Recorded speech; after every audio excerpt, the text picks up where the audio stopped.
नमस्कार दोस्तों, आपका स्वागत है उज्जेंद्र क्लासेस पर। दोस्तों आज की इस लाइव में हम बहुत ही महत्वपूर्ण यानी कि दोस्तों इस टॉपिक को अगर आप अच्छे से देख लेते हैं, कंप्लीट 200 प्रश्न है दोस्तों ब्रह्मांड से संबंधित। ठीक है, ब्रह्मांड से जितने भी महत्वपूर्ण बन सकते थे और जितने भी एग्जाम में पूछे गए हैं टोटल इस वीडियो में आपको मिल जाएगा दोस्तों।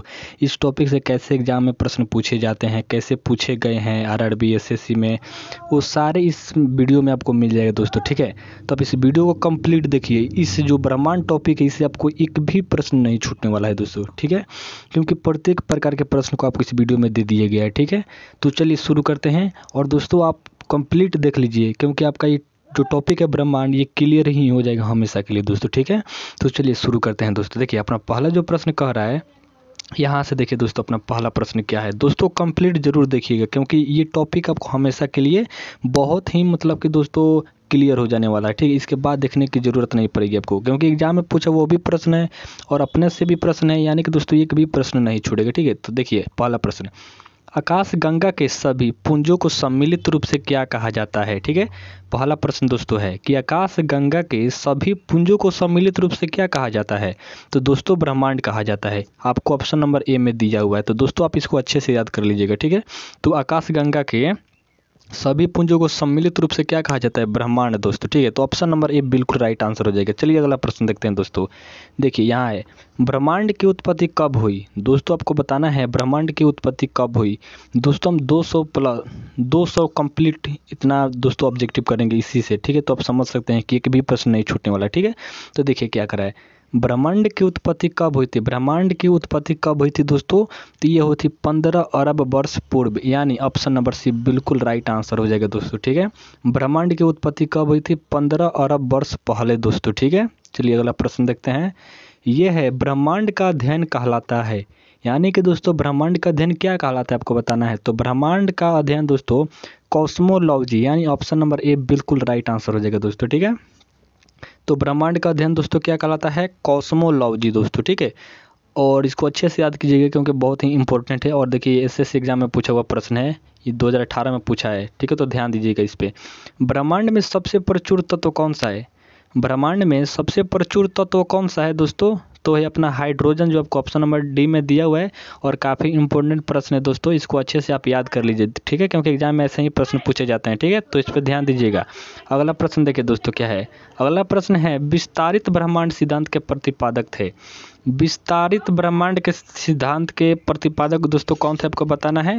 तो इसका right answer option number A हो जाएगा, एडविन हबल। ठीक है, ऑप्शन नंबर ए बिल्कुल राइट आंसर हो जाएगा दोस्तों। तो आप यहाँ से देख सकते हैं।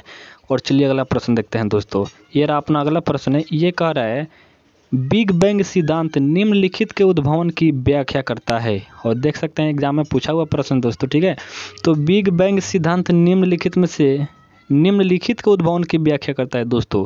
तो ये करता है ब्रह्मांड की दोस्तों। ठीक है, ब्रह्मांड के उद्भवन की व्याख्या करता है। ऑप्शन नंबर सी बिल्कुल राइट आंसर हो जाएगा दोस्तों। ठीक है, तो आप इसको अच्छे से याद कर लीजिए दोस्तों।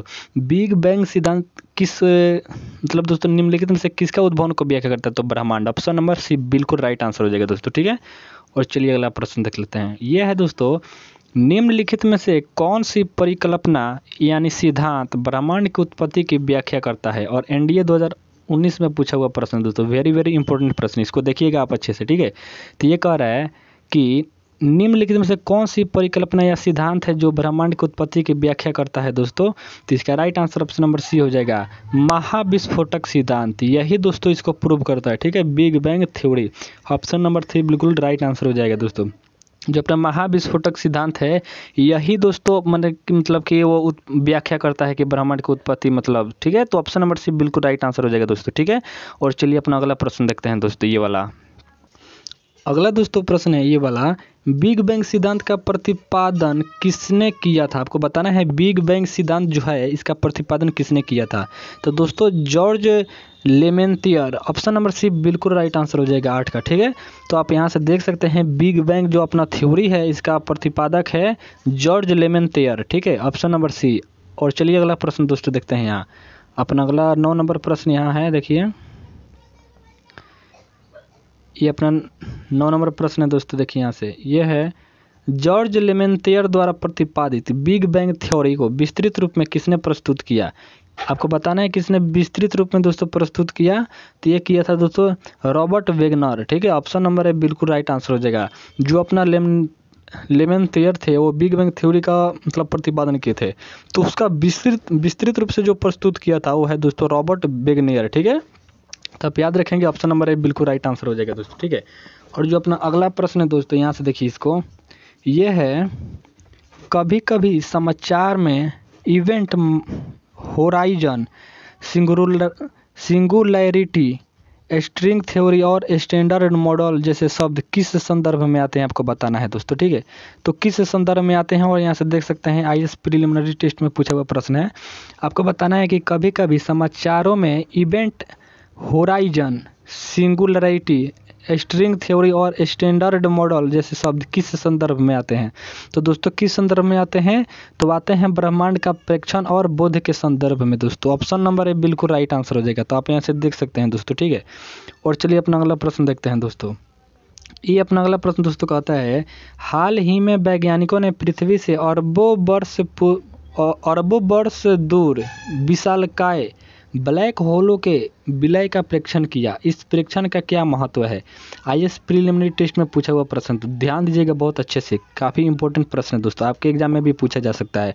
कह रहा है कि हाल ही में वैज्ञानिक ने पृथ्वी से अरबों प्रकाश वर्ष दूर विशालकाय ब्लैक होलों के विलय का प्रेक्षण किया। इस प्रेक्षण का क्या महत्व है, तो दोस्तों इसका महत्व यही है, गुरुत्वीय तरंगों का अभिज्ञान हो गया दोस्तों इससे। ठीक है, ये जब हुआ तो गुरुत्वीय तरंगों का अभिज्ञान हो गया, तो आप यहाँ से देख सकते हैं ऑप्शन नंबर बी बिल्कुल राइट आंसर हो जाएगा। ठीक है, और यहाँ फिर सुमेलित करने वाला आ गया, जो कि दोस्तों काफ़ी बार पूछा जाता है एग्जाम में। ठीक है, तो ध्यान दीजिएगा, आपको प्रैक्टिस करना पड़ेगा इसका।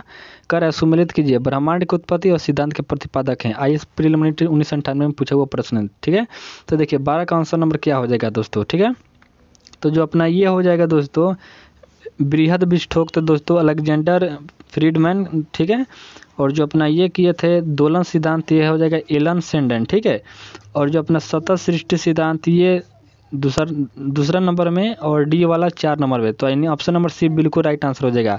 तो ऑप्शन नंबर सी से आप इसको मिलाकर अच्छे से पढ़ लीजिए दोस्तों। ठीक है, क्या है कि दोस्तों आपके भी एग्जाम में पूछे जाने की बहुत संभावना है दोस्तों। ठीक है, तो चलिए अगला प्रश्न देखते हैं दोस्तों, 13 नंबर।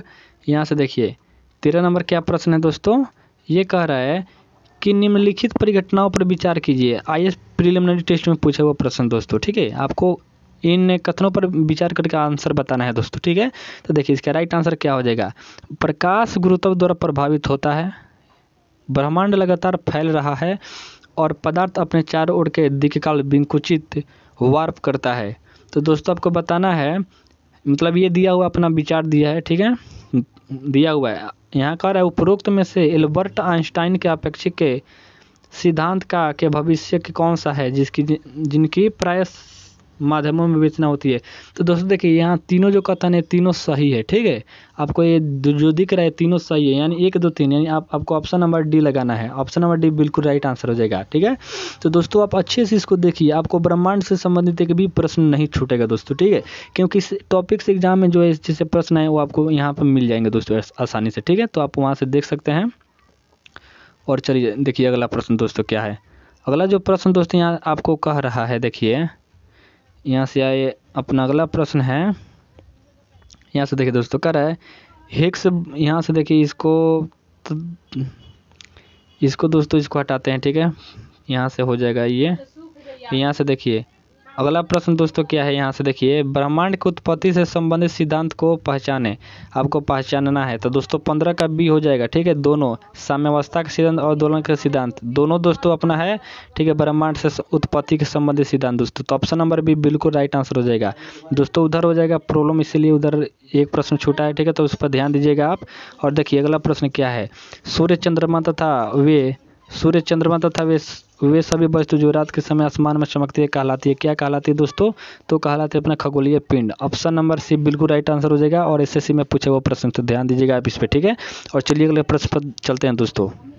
दोस्तों अपना 17 नंबर प्रश्न है, आकाश गंगा है एक। आकाश गंगा दोस्तों क्या है? तो दोस्तों ये है अपना तारों का विशाल समूह। तो ऑप्शन नंबर भी बिल्कुल राइट आंसर हो जाएगा। अच्छे से याद कर लीजिए दोस्तों, काफ़ी इंपॉर्टेंट है। ठीक है, चलिए अगला प्रश्न देखते हैं दोस्तों। ये है हमारा सौरमंडल किस आकाशगंगा में स्थित है, और काफ़ी इंपॉर्टेंट है। आप यहाँ से देख सकते हैं, इस प्रीलिमिनरी टेस्ट में पूछा हुआ प्रश्न है। ठीक है, तो हमारा सौरमंडल किस आकाशगंगा में स्थित है, जो कि काफ़ी इंपॉर्टेंट प्रश्न है दोस्तों। मंदाकिनी आकाशगंगा में स्थित है। तो ठीक है, तो अब ध्यान रखिएगा इसको। अगला देखिए प्रश्न दोस्तों क्या है। अगला प्रश्न क्या है दोस्तों, यहाँ से देखिए इसको। अगला प्रश्न देखिए यहाँ से क्या है। अगला दोस्तों प्रश्न ये वाला, आकाशगंगा मंदाकिनी सबसे पहले देखी थी। एसएससी 2006 में पूछा हुआ प्रश्न है। तो दोस्तों काफ़ी इंपॉर्टेंट है, अच्छे से देखिए इसको। कह रहे हैं आकाशगंगा मंदाकिनी सबसे पहले देखी थी। तो दोस्तों इसका राइट आंसर हो जाएगा गैलीलियो ने। ठीक है, तो ऑप्शन नंबर ए बिल्कुल राइट आंसर हो जाएगा। और चलिए अगला प्रश्न देखते हैं दोस्तों, 20 नंबर। यह है आकाशगंगा यानी मिल्की वे वर्गीकृत की गई है। दोस्तों आपको बताना है वर्गीकृत की गई है। ठीक है, तो सर्पिलाकार गैलेक्सी के रूप में। ऑप्शन नंबर ए बिल्कुल राइट आंसर हो जाएगा। आकाशगंगा वर्गीकृत की गई है यानी मिल्की वे वर्गीकृत की गई है सर्पिलाकार गैलेक्सी के रूप में दोस्तों। ठीक है, चलिए अगला प्रश्न देखते हैं। यह है आकाशगंगा या मंदाकिनी में तारों की संख्या होती है, कितनी होती है लगभग में बताना है आपको। तो दोस्तों इसका राइट आंसर हो जाएगा इतना हो जाएगा दोस्तों। ठीक है, इतना मिलियन दोस्तों। तो आप यहाँ से अच्छे से देख सकते हैं, ऑप्शन नंबर है बिल्कुल इसका राइट आंसर हो जाएगा दोस्तों। और आप अच्छे से देख लीजिए दोस्तों, हम बता रहे हैं ना, ब्रह्मांड से एक भी आपका प्रश्न नहीं छूटेगा, एक भी नहीं छूटेगा दोस्तों। ठीक है, और इस टॉपिक से जितने भी एग्जाम में प्रश्न है वो सारे आपको यहाँ पर मिल जाएंगे कि कैसे प्रश्न पूछे जाते हैं। तो आपको घबराना बिल्कुल नहीं है, चुपचाप आपको इसको देखना है। ठीक है, कंप्लीट 200 प्रश्न है दोस्तों। ठीक है, तो देखिए यहाँ से 22 नंबर, प्रायद्वीपीय ब्रह्मांड किसे कहा जाता है। प्रायद्वीपीय ब्रह्मांड किसे कहा जाता है दोस्तों, तो आकाशगंगा को। प्रायद्वीपीय ब्रह्मांड किसे कहा जाता है, आकाशगंगा को। ऑप्शन नंबर सी बिल्कुल राइट आंसर हो जाएगा दोस्तों। ठीक है, अगला प्रश्न देखिए, हमारी आकाशगंगा के केंद्र की परिक्रमा करने में सूर्य को समय लगता है। बीपीएससी 1995 में पूछा हुआ प्रश्न है, काफ़ी इंपॉर्टेंट है, अच्छे से देखिएगा। कह रहा है प्रश्न, हमारी आकाशगंगा के केंद्र की परिक्रमा करने में सूर्य को समय लगता है। तो दोस्तों 23 का इसका बिल्कुल राइट आंसर हो जाएगा। ऑप्शन नंबर सी 25 करोड़ वर्ष दोस्तों, देख लीजिए ऑप्शन नंबर सी बिल्कुल राइट आंसर हो जाएगा दोस्तों। ठीक है, और चलिए अपना अगला प्रश्न देखते हैं यहाँ से। ये है अपना अगला प्रश्न, तारों के अतिरिक्त आकाशगंगा में पाए जाते हैं। यानी दोस्तों अपना आकाशगंगा में तो तारे पाए जाते हैं, लेकिन उसके अतिरिक्त और क्या पाए जाते हैं आपको बताना है दोस्तों। तो गैस और धूल के कण। ऑप्शन नंबर सी बिल्कुल राइट आंसर हो जाएगा दोस्तों। ठीक है, तारों के अतिरिक्त दोस्तों गैस और धूल के कण पाए जाते हैं। ठीक है, और ये देखिए दोस्तों काफ़ी इंपॉर्टेंट प्रश्न है, एनडीए 2019 में पूछा हुआ प्रश्न है, तो आपको इस पर ध्यान देना है। ठीक है, देखिए क्या कर रहा है कृष्ण छिद्र यानी ब्लैक होल क्या है। एनडीए 2019 में पूछा हुआ प्रश्न है, तो दोस्तों काफ़ी इंपॉर्टेंट है। ठीक है, तो देखिए दोस्तों, कृष्ण छिद्र यानी ब्लैक होल क्या है, आपको बताना है कि वो क्या है। तो दोस्तों वो एक तारा है। ठीक है, एक तारा है जो अपने आप में टूट गया है, और एक जिसका इसकी सतह पर गुरुत्व के कारण त्वरण। अब से देखिए दोस्तों, इसको कह रहा है अपना प्रश्न कि कृष्ण छिद्र क्या है। तो दोस्तों देखिए क्या है, एक तारा जो अपने आप में टूट गया है और जिसका इसकी सतह पर गुरुत्व के कारण त्वरण वृहत है। ठीक है, तो यही है, ऑप्शन नंबर सी बिल्कुल राइट आंसर हो जाएगा। ठीक है, और चलिए अपना अगला प्रश्न देखिए दोस्तों। ये है ब्लैक होल की जानकारी सर्वप्रथम दी थी। आपको बताना है ब्लैक होल की जानकारी सर्वप्रथम किसने दी थी दोस्तों। तो एस चंद्रशेखर ने दी थी। ऑप्शन नंबर सी बिल्कुल राइट आंसर हो जाएगा, और देख सकते हैं एग्जाम में पूछा हुआ प्रश्न है दोस्तों। ठीक है, और चलिए अपना अगला प्रश्न देखते हैं दोस्तों, 27 नंबर। ठीक है, ये देखिए दोस्तों अपना अगला प्रश्न आया, और ये आरआरबी में पूछा हुआ प्रश्न दोस्तों काफ़ी इंपॉर्टेंट है। ठीक है, तो ध्यान दीजिएगा इस प्रश्न पर। कह रहा है कृष्ण छिद्र या ब्लैक होल। कृष्ण छिद्र या ब्लैक होल अंतरिक्ष में एक ऐसा पिंड है जो किसी विकिरण को अपने में से निकलने नहीं देता। इसका कारण है, कृष्ण छिद्र या ब्लैक होल अंतरिक्ष में से एक ऐसा पिंड है जो किसी भी दोस्तों विकिरण को ना अपने से निकलने नहीं देता। इसका कारण क्या बताना है, और आरआरबी 2001 में पूछा हुआ प्रश्न दोस्तों। तो इसका कारण यही है कि अति उच्च घनत्व है, जो अपना कृष्ण छिद्र है इसका अति उच्च घनत्व है, इसी के कारण अपने में से किसी भी विकिरण को नहीं निकलने देता है दोस्तों। ठीक है, तो ऑप्शन नंबर सी बिल्कुल राइट आंसर हो जाएगा।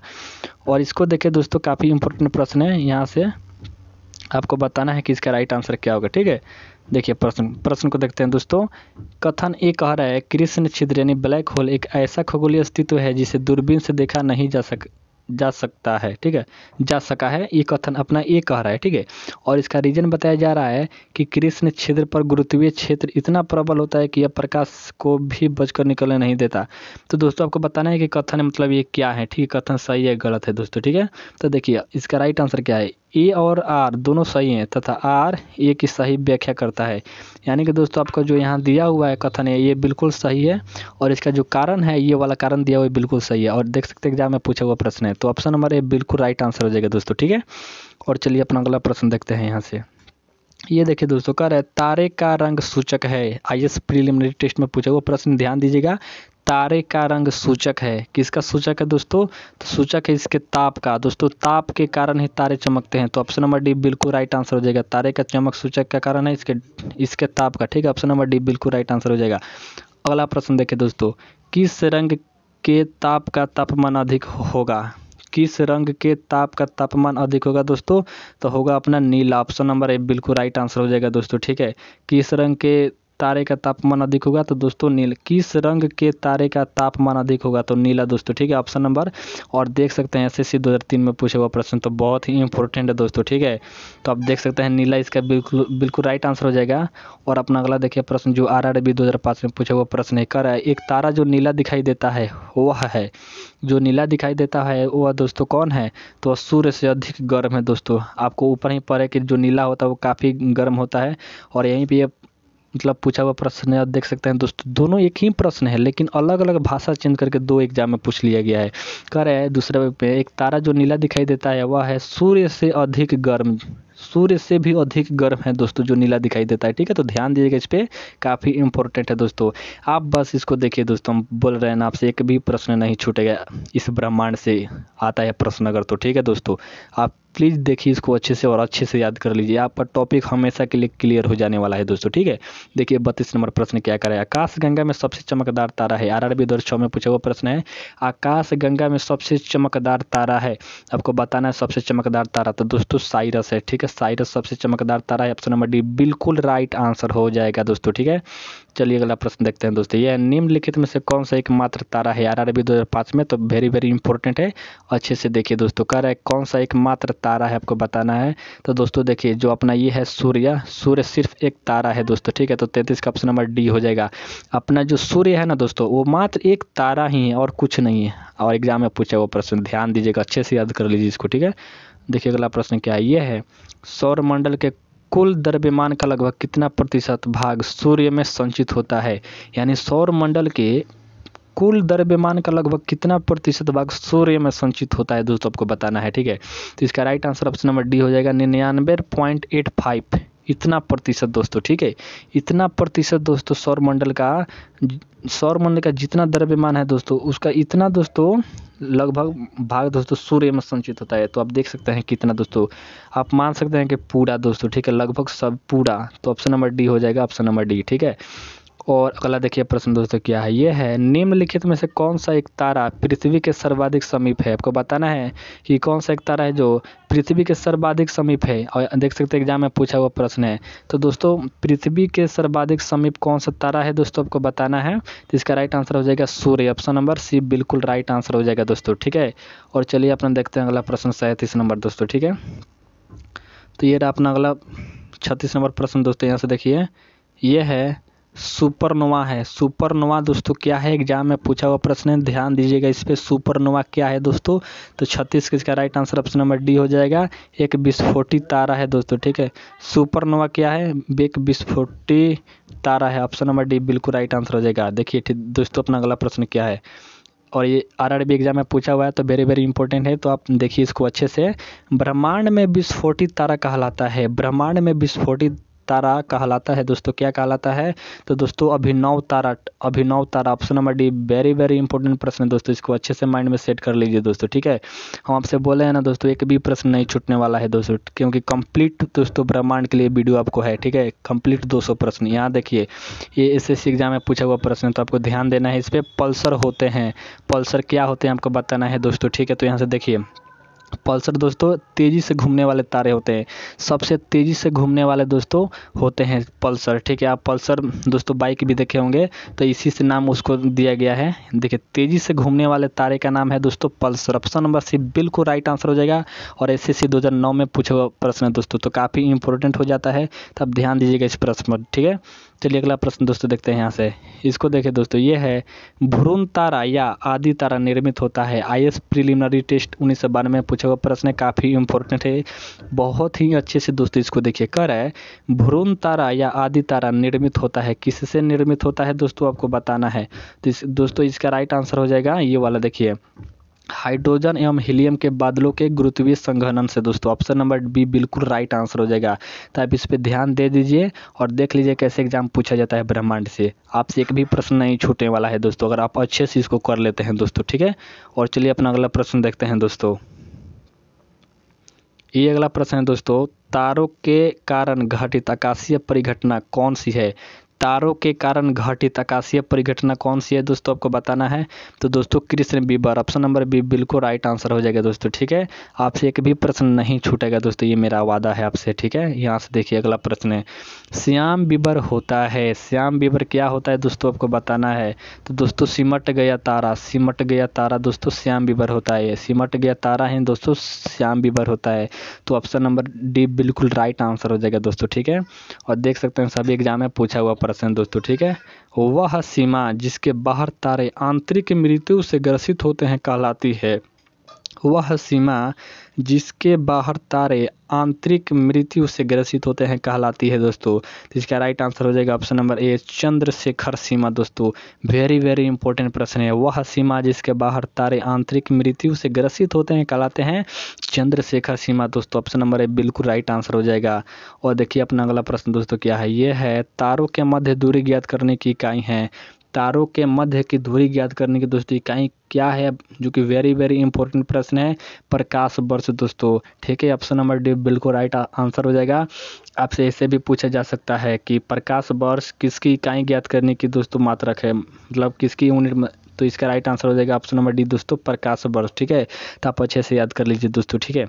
और देखिए अगला प्रश्न दोस्तों क्या है, ये है हबल अंतरिक्ष टेलीस्कोप ने पहली बार एक दूरस्थ तारे की सतह की छाया भेजी है। तारे का नाम है हबल अंतरिक्ष टेलीस्कोप ने दोस्तों। जो अपना हबल अंतरिक्ष टेलीस्कोप है वो पहली बार एक दूरस्थ तारे की सतह की छाया भेजी है।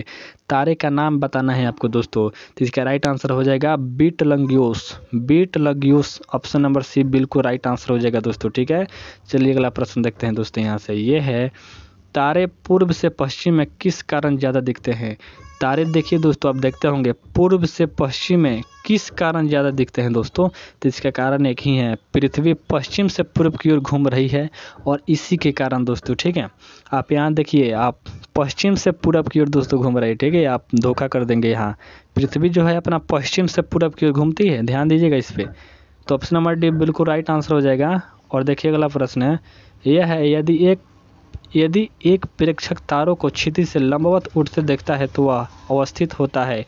एग्जाम में पूछा हुआ प्रश्न है, IAS प्रीलिमिनरी टेस्ट, तो अच्छे से देखिए। यदि एक प्रेक्षक तारों को क्षितिज से लंबवत देखता है वह अवस्थित होता है दोस्तों। तो अवस्थित होता है दोस्तों विषुवत रेखा पर। ऑप्शन नंबर ए बिल्कुल राइट आंसर हो जाएगा दोस्तों, ठीक है। तो आप यहाँ से देख सकते हैं कि इसका राइट आंसर क्या होगा। तो आप अच्छे से याद कर लीजिएगा क्योंकि काफ़ी इंपॉर्टेंट प्रश्न, ठीक है। चलिए अपना अगला प्रश्न दोस्तों यहाँ से देखते हैं। यहाँ से अपना अगला प्रश्न है दोस्तों, यहाँ से देखिए कह रहा है, यहाँ से देखिए प्रश्न दोस्तों, किसी तारे के जीवन चक्र का प्रारंभ होता है। CDS एग्जाम में पूछा हुआ प्रश्न है, वेरी वेरी इंपॉर्टेंट है। किसी तारे के जीवन चक्र का प्रारंभ होता है। तो दोस्तों 47 का ऑप्शन नंबर डी हो जाएगा राइट आंसर। आकाशगंगा के तीसरी भुजा में हाइड्रोजन एवं हीलियम के संघनन से, ठीक है दोस्तों। किसी तारे के जीवन चक्र का प्रारंभ होता है दोस्तों किससे, तो आकाशगंगा के तीसरी भुजा में हाइड्रोजन एवं हीलियम के संघनन से होता है दोस्तों। तो ऑप्शन नंबर डी बिल्कुल राइट आंसर हो जाएगा दोस्तों। और जो अपना अगला प्रश्न देखिए क्या है, तारे में ऊर्जा उत्पन्न होती है। तारे में ऊर्जा उत्पन्न होती है BPSC 9 यहाँ पूछा हुआ प्रश्न है। देखिए तारे में ऊर्जा कहाँ से उत्पन्न होती है दोस्तों, तो हाइड्रोजन गैस के संलयन से दोस्तों, ठीक है। 48 का ऑप्शन नंबर ए हो जाएगा, हाइड्रोजन गैस के संलयन थे। अगला देखिए प्रश्न दोस्तों क्या है, ये देखिए CDS में भी पूछा हुआ प्रश्न है तो काफ़ी इंपॉर्टेंट है, देखिएगा अच्छे से। यहाँ से देखिए इसको, ये है दोस्त, देखिए यहाँ से ये है वह CDS में पूछा हुआ प्रश्न है, वह निश्चित सीमा जिनमें तारे का द्रव्यमान 3.2 मीटर प्रति सेकंड से अधिक होने पर तारे की सिकुड़न नहीं रुक सकती है। और तारा कृष्ण बीबर बन जाता है कहलाती है। तो दोस्तों क्या कहलाती है? ओपेनहाइमर वल्काफ सीमा दोस्तों, ठीक है। तो आप अच्छे से देखिए, अब पढ़ते हैं इसको। वह निश्चित सीमा जिसमें तारे का द्रव्यमान 3.2 ms से अधिक होने पर तारे की सिकुड़न नहीं रुकती है और तारा कृष्ण बीबर बन जाता है। क्या कहलाती है दोस्तों?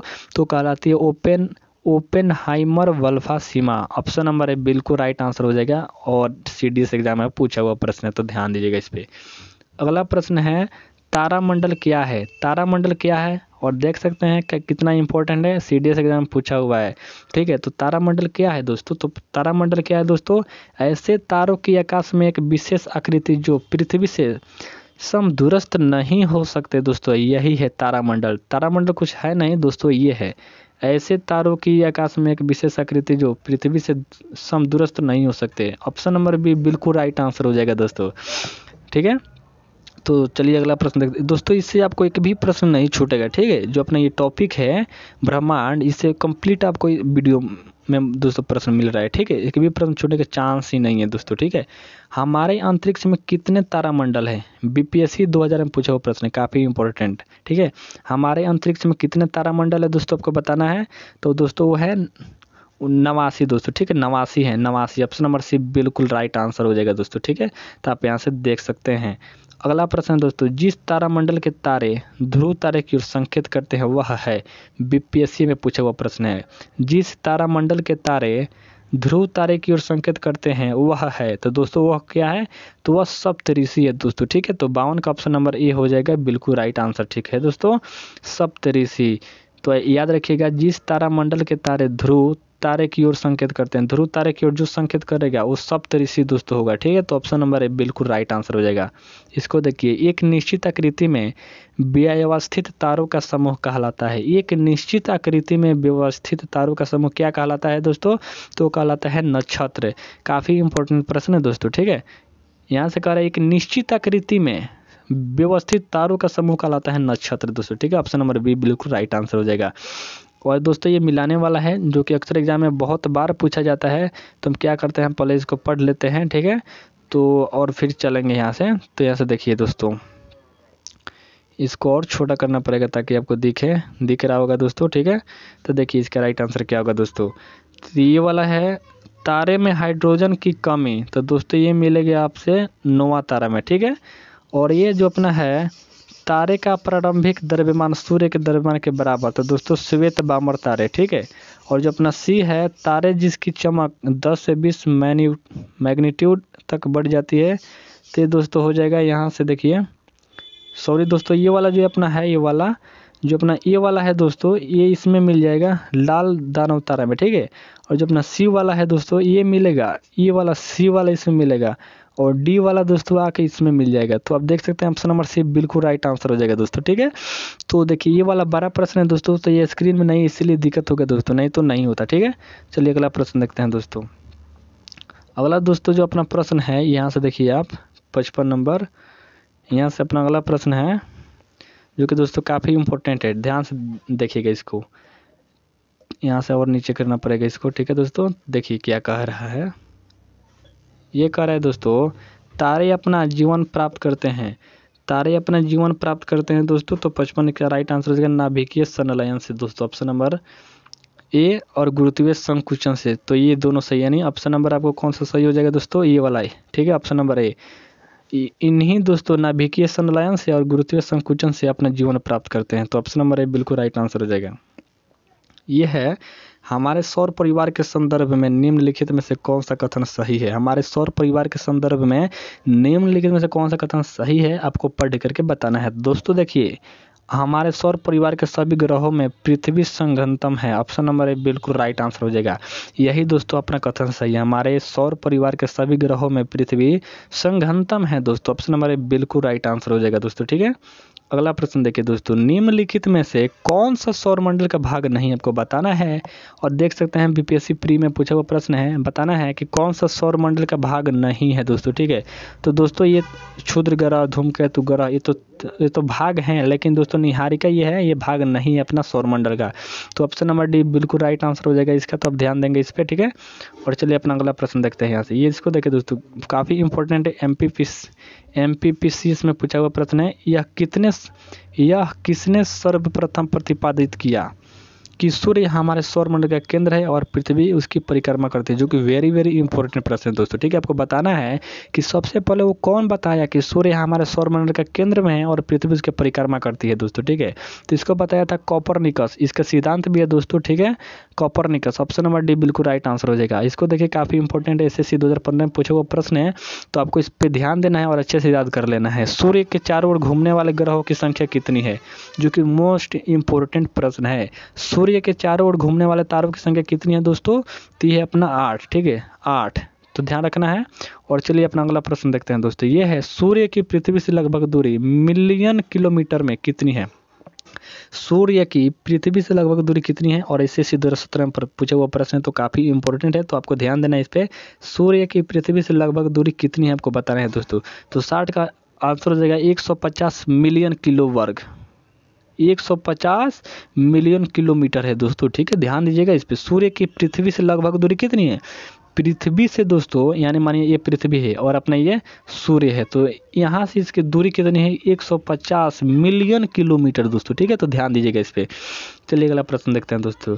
ये है सूर्य से दूरी के क्रम में निम्नलिखित में से कौन से 2 ग्रह मंगल और यूरेनियम के बीच हैं, तुमको बताना है दोस्तों। देखिए इसका राइट आंसर हो जाएगा बृहस्पति और शनि। ऑप्शन नंबर भी बिल्कुल राइट आंसर हो जाएगा दोस्तों। सूर्य से दूरी के क्रम में निम्नलिखित में से कौन से 2 ग्रह मंगल और यूरेनियम के बीच है, तो मंगल और यूरेनस के बीच दोस्तों यही है, बृहस्पति और शनि। तो ऑप्शन नंबर भी बिल्कुल राइट आंसर हो जाएगा, ठीक है।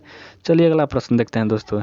यहाँ से अपना है प्रश्न है ये वाला, देखिए कह रहा है कि गोल्डीलॉक्स जोन शब्द निम्नलिखित में से किसके संदर्भ में अक्सर समाचार में देखा जाता है, और आईएएस प्री में पूछा हुआ प्रश्न है। तो दोस्तों देखिए इसका राइट आंसर हो जाएगा ऑप्शन नंबर ए, भूपृष्ठ के ऊपर बास योग मंडल की सीमाएं के, मतलब इसी के कारण दोस्तों अपना अखबार में देखते होंगे देता है, ठीक है। तो ऑप्शन नंबर ए बिल्कुल राइट आंसर हो जाएगा दोस्तों।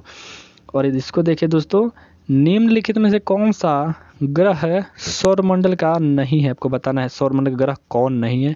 तो दोस्तों फ्लोरिडा नहीं है, नहीं तो बुध शुक्र शनि ये तीनों हैं। तो ऑप्शन नंबर पूछ रहा है कि नहीं है, तो ऑप्शन नंबर हो जाएगा फ्लोरिडा। और दोस्तों आप ये कर लेंगे कंप्लीट ना, आपसे हम दोस्तों वादा करते हैं एक भी प्रश्न नहीं छूटेगा, क्योंकि सौरमंडल से जितने भी एग्जाम में प्रश्न पूछे गए हैं आपको इस वीडियो में मिल रहा है, ठीक है। और कंप्लीट 200 दोस्तों, ठीक है, जो कि आपको कहीं इतना मतलब इंपॉर्टेंट और एक जगह दोस्तों नहीं मिल पाएगा। तो आप यहाँ से अच्छे से देख लीजिए, आपसे एक भी प्रश्न नहीं छूटेगा दोस्तों, ठीक है। चलिए अगला प्रश्न देखते हैं दोस्तों, 64 नंबर, ठीक है।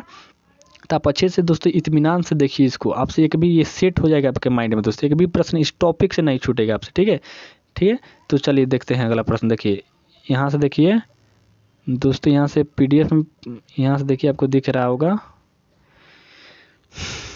यहाँ से देखिए दोस्तों क्या है, यहाँ से आपको दिखाते हैं हम। यहाँ से देखिए दोस्तों, यहाँ से कट रहा है, ठीक है, यहाँ से ये कट रहा है, तो इसके लिए यहाँ से दोस्तों थोड़ा सा कट रहा है, तो इसको छोड़ते हैं। जो जिसको दिख रहा है दोस्तों प्लीज़, यहाँ से थोड़ा वो करने में दिक्कत हो गया है, ठीक है, नहीं दिख रहा है, इसको देख लीजिए, ठीक है दोस्तों। 1-2 प्रश्न ऐसे कटेंगे तो इससे कोई बात नहीं है, ठीक है, उतना कर लेंगे तो इतना ऑटोमेटिक हो जाएगा, ठीक है। देखिए यहाँ से जब आप उतना करने की क्षमता रखते हैं तो 1-2 प्रश्न तो अपने से ही हो जाएगा, ठीक है ना, तो इसका चिंता नहीं करने का। यहाँ देखिए 65 नंबर, कौन सा तत्व सूर्य में सर्वाधिक पाया जाता है, SSC में पूछे वो प्रश्न, वेरी वेरी इंपॉर्टेंट। कौन सा तत्व सूर्य में सर्वाधिक मात्रा में पाया जाता है दोस्तों, तो है अपना हाइड्रोजन, वेरी वेरी इंपॉर्टेंट प्रश्न दोस्तों, ध्यान दीजिएगा इस पर, ठीक है। अगला देखिए प्रश्न दोस्तों क्या है, अगला प्रश्न है सूर्य के रासायनिक संगठन में है, आपको बताना है सूर्य के संगठन में मतलब रासायनिक संगठन में किसका कितना प्रतिशत योगदान है दोस्तों, ठीक है। तो देखिए हाइड्रोजन के 71% योगदान है, हीलियम का 26.5 और अन्य सारे गैसों का 2.5, तो यही इसका राइट आंसर हो जाएगा दोस्तों। हाइड्रोजन के 71%, हीलियम का 26.5% और मतलब कि अन्य तत्व मतलब टोटल मिलाकर 2.5%, ठीक है। तो ऑप्शन नंबर ए बिल्कुल राइट आंसर हो जाएगा, ठीक है। इसको देखिए 67 नंबर, सूर्य की बाह्य बाह्य सतह से ऊर्जा विकिरित होती है।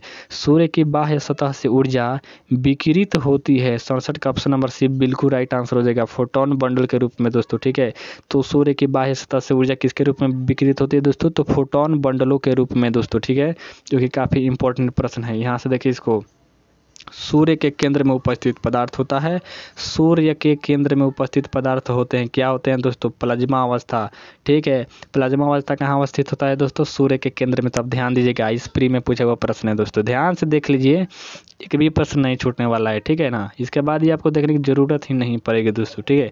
अगर हाँ दोस्तों, अगर आप एक बार देख लीजिए और फिर एक बार पुनः देख लीजिए, ताकि अच्छे से कंप्लीट माइंड में हमेशा के लिए सेट हो जाए। इसके बाद तो आपको कभी जरूरत नहीं पड़ेगा, ठीक है। अगर पड़ेगा भी तो दोस्तों सिर्फ एक बार देखेंगे तो याद हो जाएगा, ठीक है। तो देखिए अगला प्रश्न, सौर ऊर्जा की सबसे महत्वपूर्ण भूमिका है। सौर ऊर्जा की सबसे महत्वपूर्ण भूमिका क्या है दोस्तों? तो इसका महत्वपूर्ण ऊर्जा है कार्बन चक्र में, ठीक है, कार्बन चक्रण में। ऑप्शन नंबर ए बिल्कुल राइट आंसर हो जाएगा। अगला देखिए प्रश्न दोस्तों, और ये भी दोस्तों कट गया है, लेकिन चलिए यहाँ से देखते हैं क्या मतलब हो जाएगा। यहाँ से देखिए, ये है, सूर्य को अपनी आकाशगंगा के केंद्र की परिक्रमा करने में 250 मिलियन वर्ष लगते हैं, ठीक है। तो इस अवधि को क्या कहते हैं, आपको बताना है। सूर्य को अपनी आकाशगंगा के केंद्र, देखिए सूर्य को अपनी आकाशगंगा के केंद्र की परिक्रमा करने में आपको 250 मिलियन वर्ष लग रहे हैं, ठीक है। तो इस अवधि को क्या कहेंगे दोस्तों? तो इस अवधि को कहते हैं ब्रह्मांडीय वर्ष, ठीक है। तो ऑप्शन नंबर सी बिल्कुल राइट आंसर हो जाएगा। और चलिए अगला प्रश्न देखते हैं दोस्तों, ये है अपना, देखिए, कोरोनोग्राफ एक उपकरण है जिसमें मापा जाता है। कोरोनोग्राफ में दोस्तों एक उपकरण होता है, ठीक है। कोरोनोग्राफ एक उपकरण होता है दोस्तों, तो आपको बताना है किससे क्या मापा जाता है, और आईएएस प्री में पूछा हुआ प्रश्न है।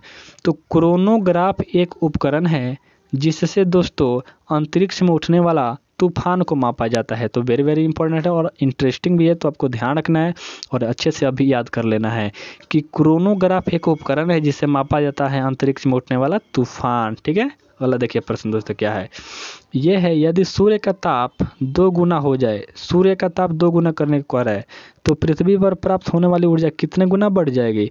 आईएएस प्री में पूछा हुआ प्रश्न, ध्यान दीजिएगा इस पे। तो दोस्तों वो 16 गुना, ठीक है। यदि दोस्तों सूर्य का ताप 2 गुना कह रहा है, ठीक है, सूर्य का 2 गुना हो जाएगा तो पृथ्वी पर प्राप्त होने वाले गुना दोस्तों 16 गुना बढ़ जाएगी दोस्तों, ठीक है। 16 गुना आप जान सकते हैं कि अब कितना दोस्तों ज़्यादा हो जाएगा, ठीक है। तो ऐसा नहीं हो तो अच्छा है, ऑप्शन नंबर डी हो जाएगा बिल्कुल राइट आंसर दोस्तों, ठीक है। इसको देखिए एसएससी में पूछा हुआ प्रश्न है, तो काफ़ी इंपॉर्टेंट है, अच्छे से देखिएगा। सूर्य की ऊर्जा उत्पन्न होती है, सूर्य की ऊर्जा उत्पन्न होती है, सूर्य की ऊर्जा उत्पन्न होती है दोस्तों, तो नाभिकीय संलयन द्वारा, नाभिकीय संलयन दोस्तों, ठीक है। नाभिकीय विखंडन नहीं है दोस्तों, या नाभिकीय संलयन, तो ध्यान दीजिएगा इस पर। ऑप्शन नंबर बी बिल्कुल राइट आंसर हो जाएगा।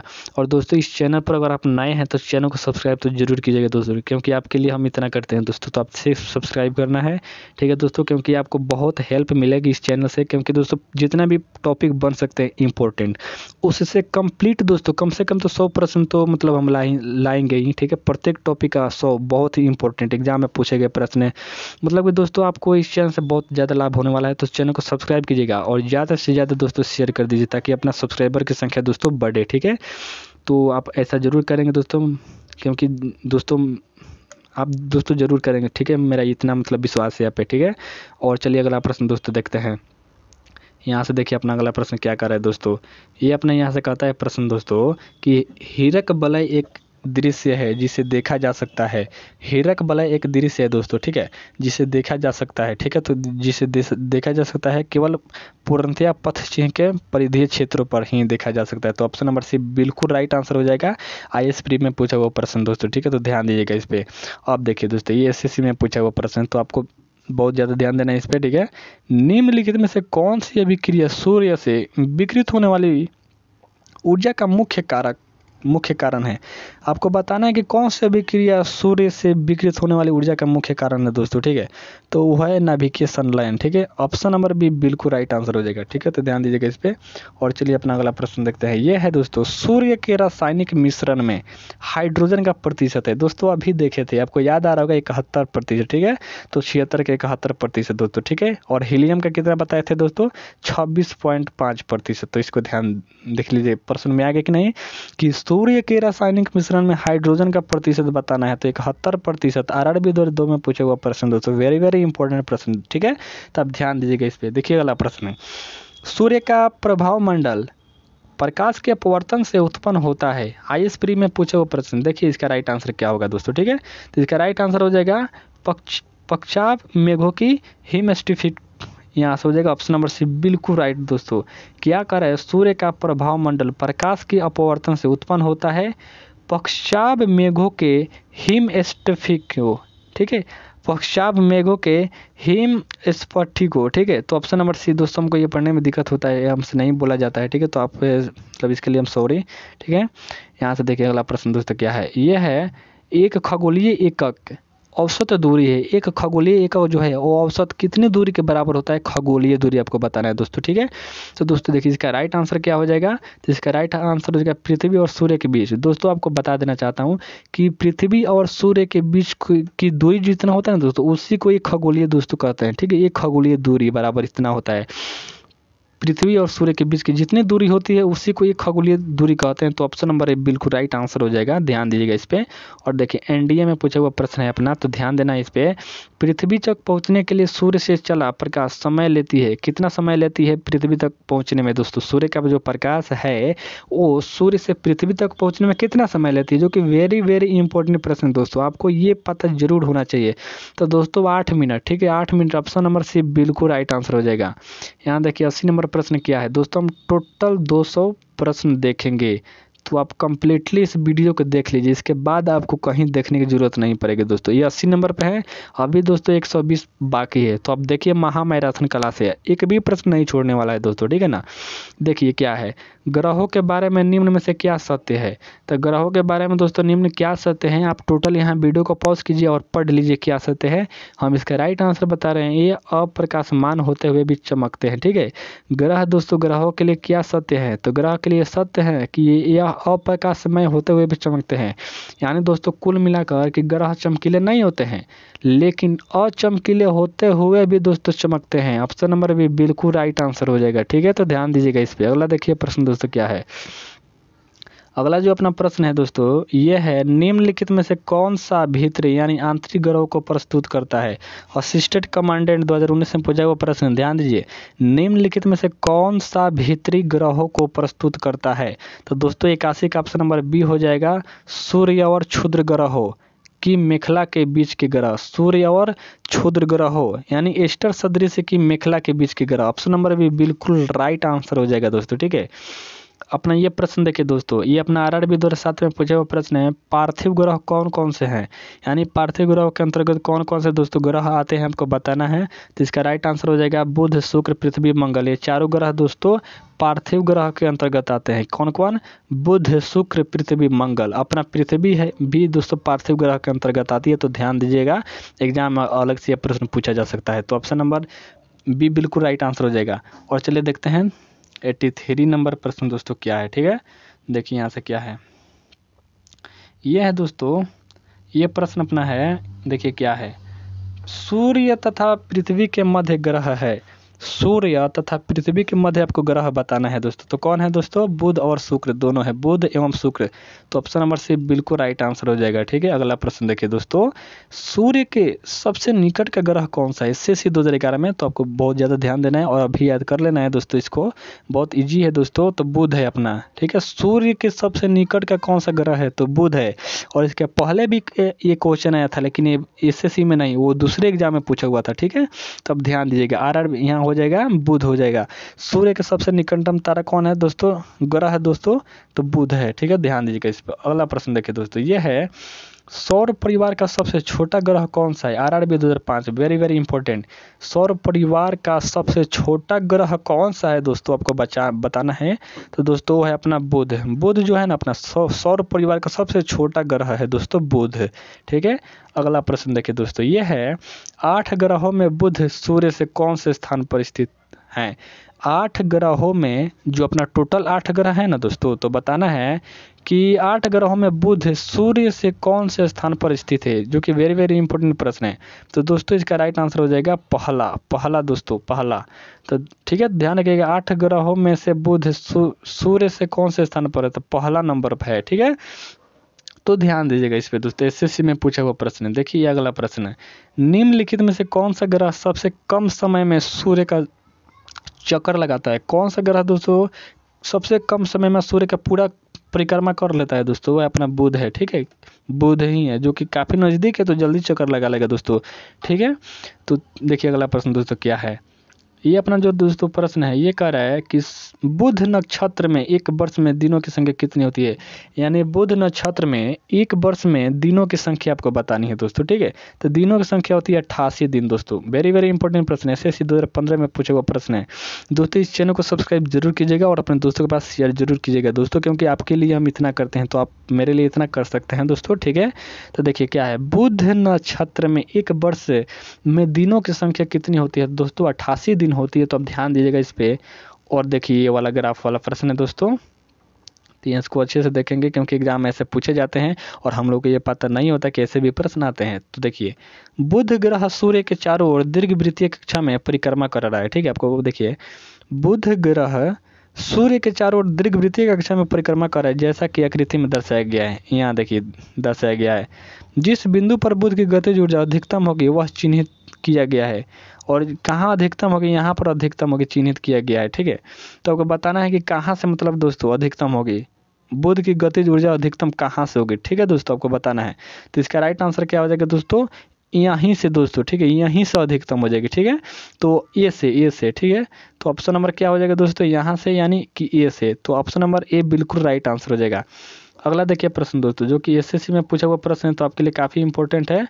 देखिए यहाँ से दोस्तों ये सबके लिए इंपॉर्टेंट है। SSC वाले ये नहीं समझेंगे कि सिर्फ मेरे एग्जाम में, ये किसी भी एग्जाम में पूछा जा सकता है। लेकिन अगर आप SSC के छात्र हैं तो आप इसको अच्छे से ध्यान दीजिएगा, ठीक है, क्योंकि ये किसी भी एग्जाम में CDS में पूछा जा सकता है, CDS का SSC में या RRB में किसी में पूछा जा सकता है, क्योंकि ये दोस्तों पूछने वाले प्रश्न ऐसे ही बनते हैं, ठीक है।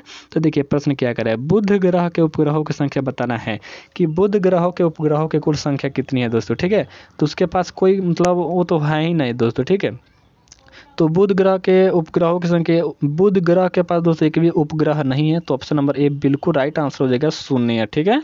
अगला प्रश्न देखिए दोस्तों, ये कर लेंगे ना दोस्तों तो आपसे एक भी प्रश्न नहीं छूटने वाला है ब्रह्मांड से दोस्तों, ठीक है। हम बार बार यही बता रहे हैं आपको कि आप अच्छे से इसको देख लीजिए, एक दो बार अच्छे से माइंड में सेट कर लीजिए, ठीक है। इसके बाद इस टॉपिक हमेशा के लिए आपके माइंड में सेट हो जाएगा, ठीक है। अगर इसके बाद कभी जरूरत पड़ती है तो सिर्फ एक बार आप देखेंगे तो याद आ जाएगा, ठीक है।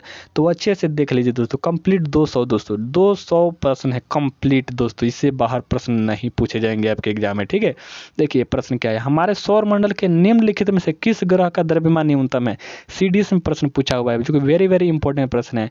बताना है कि किस ग्रह का द्रव्यमान सबसे कम है दोस्तों, तो वह है अपना बुध, मरकरी जिसे कहते हैं बुध का, इसी का द्रव्यमान सबसे कम है दोस्तों, ठीक है। 92 नंबर प्रश्न देखिए, नासा ने किसका अध्ययन करने के लिए मैसेंजर सैटेलाइट लॉन्च किया था। SSC में पूछा हुआ प्रश्न, वेरी वेरी इंपॉर्टेंट प्रश्न दोस्तों, अब ध्यान दीजिए इस पे। कह रहा है कि नासा ने किसका अध्ययन करने के लिए मैसेंजर सैटेलाइट लॉन्च किया था। तो दोस्तों बुध यानी मरकरी दोस्तों, ठीक है। तो दोस्तों किसका अध्ययन करने के लिए मैसेंजर सैटेलाइट गया था, तो बुध के लिए, ठीक है। SSC में पूछा हुआ प्रश्न है, तो आप ध्यान दीजिएगा 92 नंबर, ठीक है, 92 का है, ठीक है। अगला देखिए अपना 93 नंबर प्रश्न क्या है दोस्तों, आप बने रहिए दोस्तों अच्छे से, ठीक है। इससे भी प्रश्न नहीं छूटने वाला है। देखिए यहाँ से क्या है, निम्न में से किस ग्रह को घूर्णन तथा परिक्रमण में एक समान दिन लगता है। निम्न में से किस ग्रह को घूर्णन तथा परिक्रमण में एक समान दिन लगता है, RRB में पूछा हुआ प्रश्न जो कि वेरी वेरी इंपॉर्टेंट प्रश्न है। तो दोस्तों शुक्र को, ऑप्शन नंबर बी बिल्कुल राइट आंसर हो जाएगा, ठीक है। तो 93 का बी हो जाएगा दोस्तों, अब ध्यान दीजिएगा इस प्रश्न पर, ठीक है। और ये देखिए अपना अगला प्रश्न है, सौर मंडल एक सर्वाधिक गर्म ग्रह है। RRB में पूछा हुआ प्रश्न है, सौर मंडल का सर्वाधिक गर्म ग्रह कौन सा है, जो कि वेरी वेरी इंपॉर्टेंट प्रश्न है दोस्तों। तो कौन है, अपना शुक्र है। सबसे गर्म ग्रह कौन है, शुक्र दोस्तों, 94 का बी हो जाएगा। सबसे गर्म ग्रह कौन सा है, शुक्र है दोस्तों, ठीक है। अगला प्रश्न देखिए, निम्नलिखित में से किस एक को भोर का तारा के नाम से जाना जाता है, जो कि जो वेरी वेरी इंपॉर्टेंट प्रश्न है। ये UPPC में पूछा हुआ ये प्रश्न है, लेकिन आपके ये SSC में पूछा जा सकता है, RRB में भी पूछा जा सकता है, CDS में पूछा जा सकता है दोस्तों, क्योंकि बहुत ही इंपॉर्टेंट प्रश्न है ये। बताना है कि भोर का तारा और किस नाम से जाना जाता है दोस्तों, ठीक है। तो 95 का राइट आंसर ऑप्शन नंबर हो जाएगा शुक्र, ठीक है। ऑप्शन नंबर बी शुक्र को ही दोस्तों ये सबसे गर्मी वाला दोस्तों ये ग्रह है, ठीक है। और ये भोर का तारा भी इसे कहा जाता है, शुक्र को ही, ठीक है। इसको देखिए, इवनिंग स्टार यानी सांझ की तारा किस ग्रह को कहते हैं? बीपीएससी में पूछा हुआ प्रश्न है दोस्तों, ठीक है। तो सांझ की तारा किसे दोस्तों कहा जाता है? आपको बताना है दोस्तों, शुक्र को है। भोर का तारा दोस्तों, ठीक है, भोर का तारा या शाम का तारा या इवनिंग स्टार, तो अब ध्यान रखिएगा दोस्तों, शुक्र को कहते हैं। ऑप्शन नंबर सी बिल्कुल राइट आंसर होगा, ठीक है। और 97 का देखिए प्रश्न क्या है? पृथ्वी की जुड़वा बहन कहे जाने वाले ग्रह का नाम है। पृथ्वी की जुड़वा बहन कहे जाने वाले ग्रह का क्या नाम है? एसएससी 2017 में पूछे वो प्रश्न, वेरी वेरी इंपॉर्टेंट प्रश्न दोस्तों। तो शुक्र है दोस्तों। देखिए शुक्र कैसा है कि इसको हम शाम को भी तारा कहते हैं, भोर का भी कहते हैं, पृथ्वी के जुड़वा बहन भी कहते हैं, जो कि तो सब इसी को कहते हैं। लेकिन दोस्तों आप याद रखेंगे, शुक्र, ऑप्शन नंबर बी बिल्कुल राइट आंसर हो जाएगा। पृथ्वी की जुड़वा बहन कहे जाने वाले ग्रह का नाम है अपना शुक्र, ठीक है, शुक्र ग्रह। अगला प्रश्न देखिए दोस्तों, निम्नलिखित ग्रह युग्मों में से कौन सा बिना उपग्रह के हैं? बताना है कि कौन बिना उपग्रह वाला ग्रह है दोस्तों, ठीक है। ठीक है, 98 का ऑप्शन नंबर डी हो जाएगा, बुध और शुक्र। बुध और शुक्र के पास ग्रहों की संख्या नहीं है, यानी शून्य है, ठीक है। बुध और शुक्र के पास उपग्रह नहीं है दोस्तों, ठीक है। तो ध्यान रखिएगा ऑप्शन। तो अगला प्रश्न देखिए 99 नंबर। और दोस्तों आपको याद है हम टोटल 200 प्रश्न करेंगे, ठीक है। तो अच्छे से देखिए, कंप्लीट एक भी नहीं छूटने वाला है, ठीक है।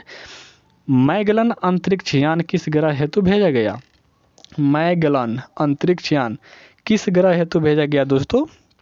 तो किसके लिए भेजा गया था दोस्तों? तो शुक्र के लिए भेजा गया था, ध्यान रखिएगा, शुक्र के लिए भेजा गया था मैगलन अंतरिक्ष यान, ठीक है। अगला प्रश्न देखिए दोस्तों यहाँ से, यह है, यूरोपवासी किस ग्रह की पूजा सुंदरता की देवी के रूप में करते हैं?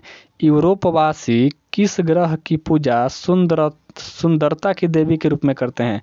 दोस्तों काफ़ी इंपॉर्टेंट है, इसका राइट आंसर हो जाएगा बी, शुक्र, ठीक है। तो 100 का ऑप्शन नंबर बी हो जाएगा। एसएससी में पूछा हुआ प्रश्न, तो आपको ध्यान देना है ज़्यादा दोस्तों। यूरोपवासी किस ग्रह की पूजा सुंदरता की देवी को समझकर करते हैं? तो शुक्र को, ठीक है, ध्यान दीजिएगा। अगला प्रश्न देखिए, ये भी दोस्तों एसएससी में पूछा हुआ प्रश्न है, सौर मंडल का सबसे चमकीला ग्रह कौन सा है? सौर मंडल का सबसे चमकीला ग्रह, वेरी वेरी इंपॉर्टेंट, शुक्र ग्रह दोस्तों। शुक्र ग्रह जो है अपना सबसे चमकीला ग्रह है दोस्तों, ध्यान दीजिएगा, इस पर एसएससी में पूछा हुआ प्रश्न है दोस्तों, ठीक है। और दोस्तों आपको ये देखने से आपको पता ये लग रहा होगा कि कैसे सौर मंडल जो अपना ब्रह्मांड है, इसे कैसे प्रश्न एग्जाम में पूछे जाते हैं। तो आप इसको अच्छे से देख लीजिए, और भी बहुत सारे प्रश्न हैं जो आपको देखकर काफ़ी हेल्प करेंगे दोस्तों, ठीक है। तो अच्छे से देख लीजिए, इसके बाद आपको देखने की जरूरत नहीं पड़ेगी, ये मेरा आशा है दोस्तों, ठीक है। मैं इतना आशा करता हूँ क्योंकि ये ऐसा प्रश्न है दोस्तों कि आपको बहुत ज़्यादा हेल्प करेंगे दोस्तों, एसएससी, आरआरबी, सीडीएस, यूपीएससी सब में दोस्तों, ठीक है। इसको देखिए, हमारे सौर मंडल में कौन सा ग्रह लगभग पृथ्वी जितना बड़ा है? आपको बताना है कि सौर मंडल में भी ऐसा कोई ग्रह है जो पृथ्वी के मतलब जितना पृथ्वी बड़ा है उतना ही मतलब सेम नहीं, लेकिन कुछ इसी के बराबर। तो दोस्तों वह है अपना शुक्र ग्रह, ठीक है, वेनस जिसे कहते हैं। शुक्र जो अपना ग्रह है ना, वो पृथ्वी के समान ही है दोस्तों, तो ध्यान रखिएगा, एसएससी में पूछा हुआ प्रश्न है। अगला प्रश्न देखिए, चांद की तरह प्रवस्थाएं दिखाने वाला ग्रह है। चांद की तरह प्रवस्था दिखाने वाला ग्रह कौन सा है? एसएससी में पूछा हुआ प्रश्न है, तो ध्यान दीजिएगा इस पे। तो दोस्तों 103 का ऑप्शन नंबर ए हो जाएगा, बिल्कुल राइट, शुक्र। चांद की तरह प्रवस्थाएं दिखाने वाला ग्रह है शुक्र दोस्तों, ठीक है। और देखिए अपना अगला प्रश्न क्या है, 104 नंबर, ठीक है। यहाँ से देखिए, ये कह रहा है दोस्तों, शुक्र के संक्रमण जून 2012 के दौरान यह ग्रह सूर्य पर चलते हुए लघु कृष्ण वृत्त की तरह प्रतीत हुआ। सूर्य पर यह काला रंग इसीलिए हुआ क्योंकि, आपको बताना है कारण, सीडीएस एग्जाम में पूछा हुआ है, तो वेरी वेरी इंपॉर्टेंट प्रश्न है। आपसे पढ़ते हैं प्रश्न, देखिए घबराना नहीं है बिल्कुल भी, क्योंकि आपके माइंड में ये पूरा सेट कर देना है हमको। शुक्र के संक्रमण के दौरान यह ग्रह सूर्य पर चलते हुए लघु कृष्ण वृत्त की तरह प्रतीत हुआ। सूर्य पर यह काला रंग इसलिए हुआ क्योंकि, तो दोस्तों क्योंकि इस ग्रह ने सूर्य में सभी रोशनी को बाधित कर दिया, ठीक है। क्योंकि ये जो अपना काला रंग होता है ना दोस्तों, ब्लैक, ये सारे रंग को अवशोषित कर लेता है। तो आप ध्यान रखिएगा इसको, ऑप्शन नंबर बी बिल्कुल राइट आंसर हो जाएगा, सी नहीं दोस्तों, बी। तो आप ध्यान रखिएगा, बी बिल्कुल राइट आंसर हो जाएगा, ठीक है दोस्तों। और जो अपना अगला प्रश्न है दोस्तों, चलिए अगला प्रश्न देखते हैं यहाँ से।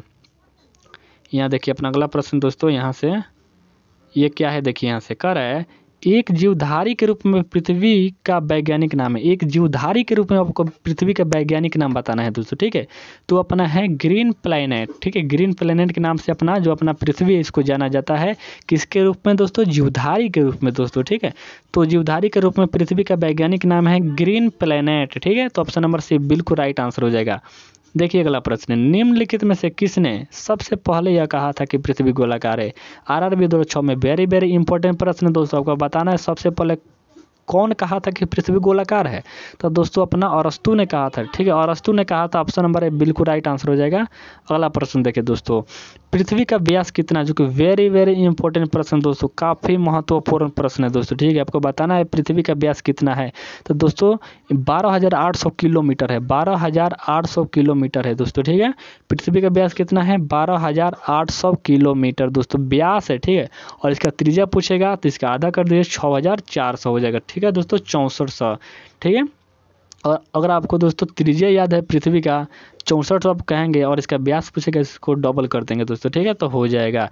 यानी 12,800 पृथ्वी का व्यास है दोस्तों, ठीक है। एक प्रश्न घुमा कर पूछ सकता है, आरआरबी में पूछा हुआ प्रश्न नहीं है। देखिए पृथ्वी एक प्राकृतिक उपग्रह है, आपको बताना है कि पृथ्वी का प्राकृतिक उपग्रह है, आपको बताना है दोस्तों, ठीक है। तो अपना चंद्रमा है, पृथ्वी का प्राकृतिक उपग्रह चंद्रमा है। वेरी वेरी इंपॉर्टेंट प्रश्न है, ध्यान रखिएगा इसको, ठीक है। अगला प्रश्न देखिए दोस्तों, यहाँ से ये क्या कह रहा है, देखिए इसको, यदि सूर्य और पृथ्वी के बीच की दूरी 1/4 कम हो जाए, यदि सूर्य और पृथ्वी के बीच की दूरी 1/4 कम हो जाए तो सबसे अधिक संभावना किस बात की होगी। आप इसको पढ़ना है और बताना है कि अगर सूर्य की पृथ्वी की दूरी की 1/4 माने मतलब कि देखिए, अगर देखिए ये अपना पृथ्वी और ये अपना क्या है दोस्तों, सूर्य है। तो अगर इसके बीच की दूरी 1/4 यानी कि जितनी दूरी होगी इसका 1/4 यानी माने आप मानो कि यहाँ आ जाए, तो अब किस बात की ज़्यादा संभावनाएं हो जाएगी। तो दोस्तों बात की संभावना यही हो जाएगी कि हमारे वर्ष की अवधि कम हो जाएगी, जो अपना 365 दिन का एक वर्ष होता है और लीप वर्ष 366 दिन का, वो बहुत कम हो जाएगी। तो ऑप्शन नंबर सी बिल्कुल राइट आंसर हो जाएगा। अगला प्रश्न देखिए दोस्तों, जो कि आइस प्री में पूछा हुआ प्रश्न है, पृथ्वी ग्रह की संरचना में प्रवार यानी मेंटल नीचे क्रोड, आप से देखिए इसको दोस्तों अच्छे से देखिए, पृथ्वी ग्रह की संरचना में प्रवार यानी मेंटल के नीचे क्रोड निम्नलिखित में से किस से बना है, बताना है। आइस प्री में पूछा हुआ प्रश्न है। तो 110 का राइट आंसर दोस्तों क्या हो जाएगा, ऑप्शन नंबर सी लौ होगा, लोहा का बना हुआ है, लोहा का दोस्तों, ठीक है, ध्यान दीजिएगा इस पे। और अपन देखिए एसएससी पीओ में पूछा हुआ प्रश्न है 2006 में, निम्नलिखित में से किसको लाल ग्रह कहा जाता है। लाल ग्रह किसे कहा जाता है, मंगल को दोस्तों। वेरी वेरी इंपॉर्टेंट प्रश्न दोस्तों, ठीक है। तो लाल ग्रह के नाम से जाना जाता है मंगल को, एसएससी में पूछा हुआ प्रश्न है, ठीक है। अगला देखिए प्रश्न दोस्तों, ये है एक ग्रह के दिन का मान और उसके अक्ष का झुकाव लगभग पृथ्वी के दिन मान और झुकाव के समतुल्य है, सही है। आपको बताना है एक ग्रह के दिन का मान और उसके अक्ष का झुकाव लगभग पृथ्वी के दिन मान और झुकाव के समतुल्य है, सही है, बताना है दोस्तों, ठीक है। तो 112 का ऑप्शन नंबर डी हो जाएगा। मंगल के विषय में दोस्तों, ये मंगल के विषय में ही सही हो सकता है और के विषय में नहीं, तो ऑप्शन नंबर डी बिल्कुल राइट आंसर हो जाएगा। अगला प्रश्न देखिए, निम्नलिखित में से कौन सा ग्रह पृथ्वी से निकटतम है, बताना है। एमपीपीसीएस में पूछा हुआ प्रश्न है कि कौन सा ग्रह पृथ्वी के निकटतम है। वेरी वेरी, कितना बार आपको प्रश्न देखने को मिल गया दोस्तों, कितना बार नहीं दोस्तों, ये दूसरा प्रश्न, निम्नलिखित में से कौन सा ग्रह पृथ्वी से निकटतम है, पृथ्वी से निकटतम है दोस्तों, ठीक है। तो 113 का ऑप्शन नंबर बी हो जाएगा, मंगल ऑप्शन नंबर बी। यही जो अपना मंगल है ना दोस्तों, ये पृथ्वी से निकटतम अपना है, ठीक है। अगला प्रश्न देखिए दोस्तों, ये आप अच्छे से इसको याद कर लीजिए, इसके बाहर से आपको प्रश्न पूछेगा ही नहीं दोस्तों, क्योंकि जितना पूछा है आपको यहाँ पर रख दिया गया है, ठीक है। अब जो पूछेगा इसी में से पूछेगा, ठीक है दोस्तों, ध्यान दीजिए इस पे।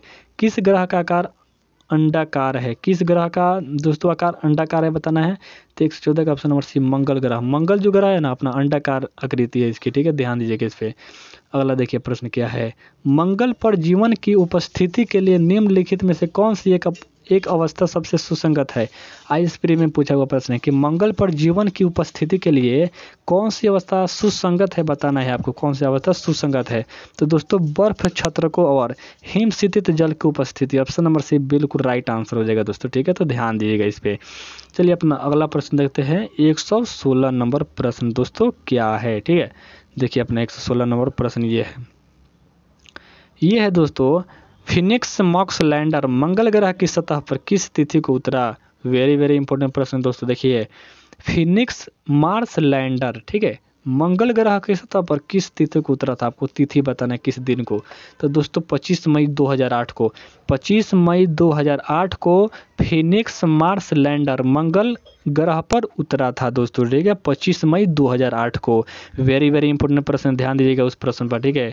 इसको देखिए क्या है, वर्ष 2001 में नासा ने मंगल ग्रह के लिए जो अंतरिक्ष यान छोड़ा था उसका नाम है, आईएस प्री में पूछा हुआ प्रश्न। अक्सर ऐसे एग्जाम में पूछे जाते हैं प्रश्न, ध्यान दीजिए। वर्ष 2001 में नासा ने मंगल ग्रह के लिए जो अंतरिक्ष यान छोड़ा था उसका नाम पूछ रहा है यहाँ, ठीक है। तो उसका नाम था दोस्तों Mars Odyssey, Mars Odyssey. Option number C बिल्कुल राइट आंसर हो जाएगा दोस्तों, ठीक है।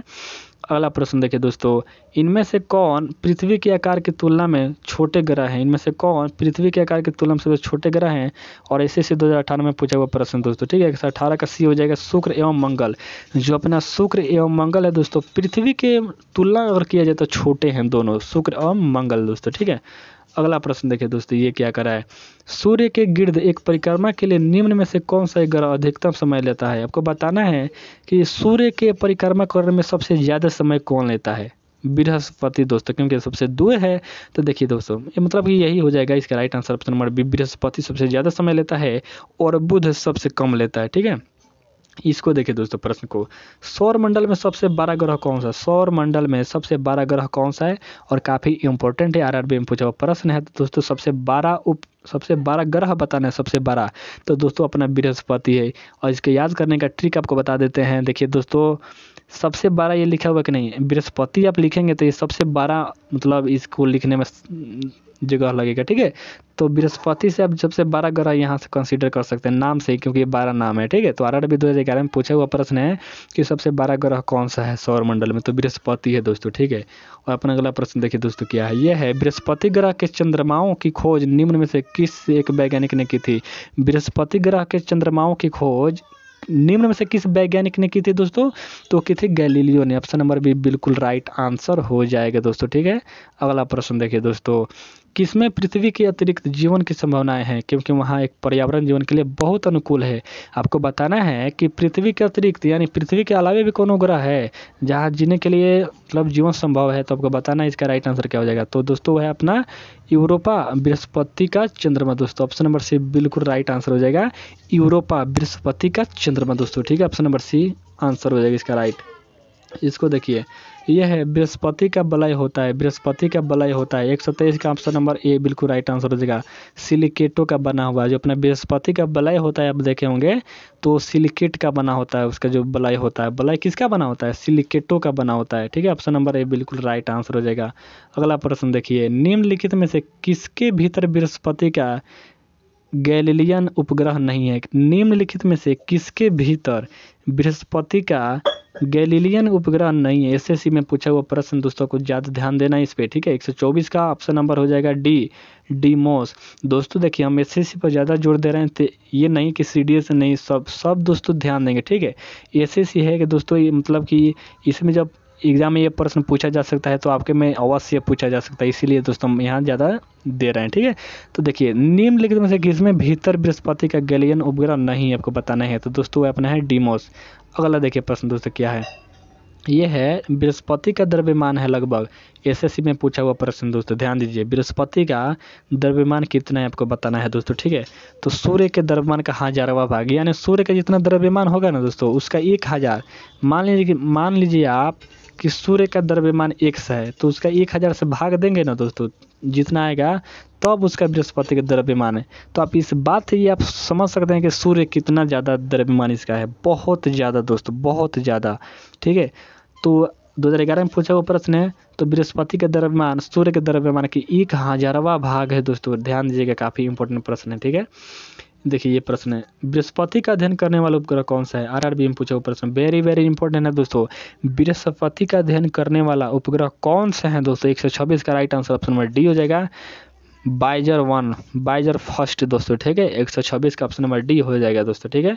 और देखिए अगला प्रश्न 137, यहाँ देखिए, ये देखिए प्रश्न दोस्तों क्या हो जाएगा, यहाँ से देखिए, ये भी आरआरबी में पूछा हुआ प्रश्न दोस्तों। आरआरबी में पूछा हुआ प्रश्न, ध्यान देना है, किस ग्रह के चारों ओर वलय होते हैं? जो कि वेरी वेरी इंपॉर्टेंट प्रश्न दोस्तों, ठीक है। हमें अगर यहाँ नाम लिखे आरआरबी एसएससी तो बहुत दिक्कत हो जाएगा, ठीक है। तो आप ध्यान दीजिएगा, किस ग्रह के चारों ओर वलय हैं? तो दोस्तों 127 का ऑप्शन नंबर ये हो जाएगा शनि, ठीक है दोस्तों। शनि जो अपना ग्रह है उसके चारों ओर वलय है दोस्तों, ठीक है। अगला प्रश्न देखिए, एसएससी में पूछा हुआ प्रश्न, ध्यान देना इस पे। सौर मंडल का दूसरा सबसे बड़ा ग्रह कौन सा है? सौर मंडल का पहला तो बड़ा ग्रह है बृहस्पति, और उसके बाद सबसे दूसरा नंबर पर कौन सबसे बड़ा ग्रह है बताना है आपको, ठीक है। तो 28 का ऑप्शन नंबर ए हो जाएगा शनि। उसके बाद बृहस्पति के बाद शनि अपना सबसे बड़ा ग्रह है दोस्तों, ध्यान दीजिएगा, काफ़ी इंपॉर्टेंट है। इसको देखिए, अपना अगला प्रश्न क्या है, ये है शनि सूर्य के चारों ओर एक चक्कर लगाने में कितना समय लेता है? सूर्य जो अपना है शनि वो सूर्य के चारों ओर एक चक्कर लगाने में कितना समय लेता है दोस्तों? तो कितना समय लेता है तो दोस्तों देखिए 29.5 वर्ष, 29.5 वर्ष लेता है समय दोस्तों, इतना वर्ष लेता है शनि सूर्य के चारों चक्कर लगाने में।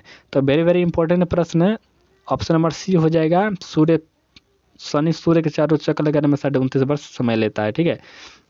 चलिए अगला प्रश्न देखते हैं दोस्तों, ये है अपनी यात्रा के 7 वर्षों के बाद अंतरिक्ष कैसिनी ने जून 2004 में निम्नलिखित में से किसका चक्कर लगाना आरंभ किया?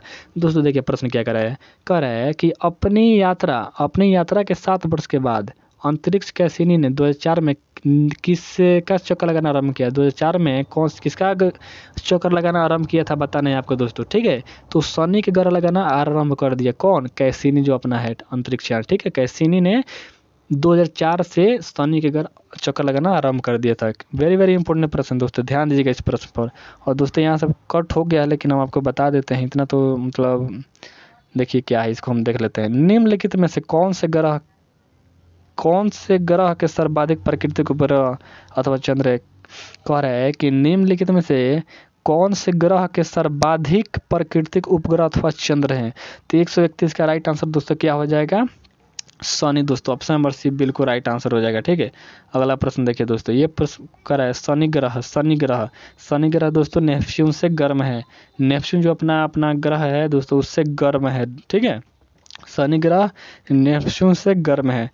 अगला प्रश्न देखिए दोस्तों, आरआरबी में पूछा हुआ प्रश्न, वेरी वेरी इंपॉर्टेंट है। कौन सा ग्रह जल में तैरता हुआ प्रतीत होता है? वो कौन सा मतलब ग्रह है बताना है कि जो ऐसा लगता है कि वो जल में तैर रहा है, ठीक है। तो 133 का ऑप्शन नंबर डी हो जाएगा शनि ऐसा लगता है ना कि दोस्तों जल में तैर रहा है, क्योंकि उसके चारों ओर वलय होता है, ठीक है। तो ऑप्शन नंबर डी बिल्कुल राइट आंसर हो जाएगा। इसको देखिए दोस्तों, आरआरबी में पूछा हुआ प्रश्न, वेरी वेरी इंपॉर्टेंट। टाइटन किस ग्रह का उपग्रह है? टाइटन जो है एक उपग्रह है, तो आपको बताना है किस ग्रह का उपग्रह है, ठीक है दोस्तों। तो यह अपना शनि का एक उपग्रह है अपना टाइटन, ठीक है। यह ध्यान रखिएगा, आरआरबी में पूछा हुआ प्रश्न है, वेरी वेरी इंपॉर्टेंट है प्रश्न दोस्तों, ठीक है। टाइटन किसका दोस्तों? शनि का। यूरेनस यानी अरुण सूर्य के चारों ओर एक परिक्रमा में कितना समय लेता है? यानी कि दोस्तों यूरेनस जो है यानी कि अरुण, वह सूर्य के चारों ओर परिक्रमा करने में कितना समय लेता है दोस्तों? तो वह लेता है 84 वर्ष दोस्तों, देख लीजिए 84 वर्ष, क्योंकि बहुत दूर स्थित है दोस्तों, ठीक है। तो यूरेनस सूर्य के चारों ओर परिक्रमा करने में समय लेता है 84 वर्ष। बीपीएससी में पूछा हुआ प्रश्न दोस्तों, ठीक है। अगला देखिए दोस्तों, एसएससी सीपीओ में पूछा हुआ प्रश्न है, निम्नलिखित में से किस ग्रह का घूर्णन अत्यधिक झुका हुआ है? यहाँ पे और कट हो गया, लेकिन निम्नलिखित में से किस ग्रह का घूर्णन अत्यधिक झुका हुआ है दोस्तों? तो 136 का right answer option number B हो जाएगा, और क्योंकि ये बहुत दूर स्थित है दोस्तों, ठीक है।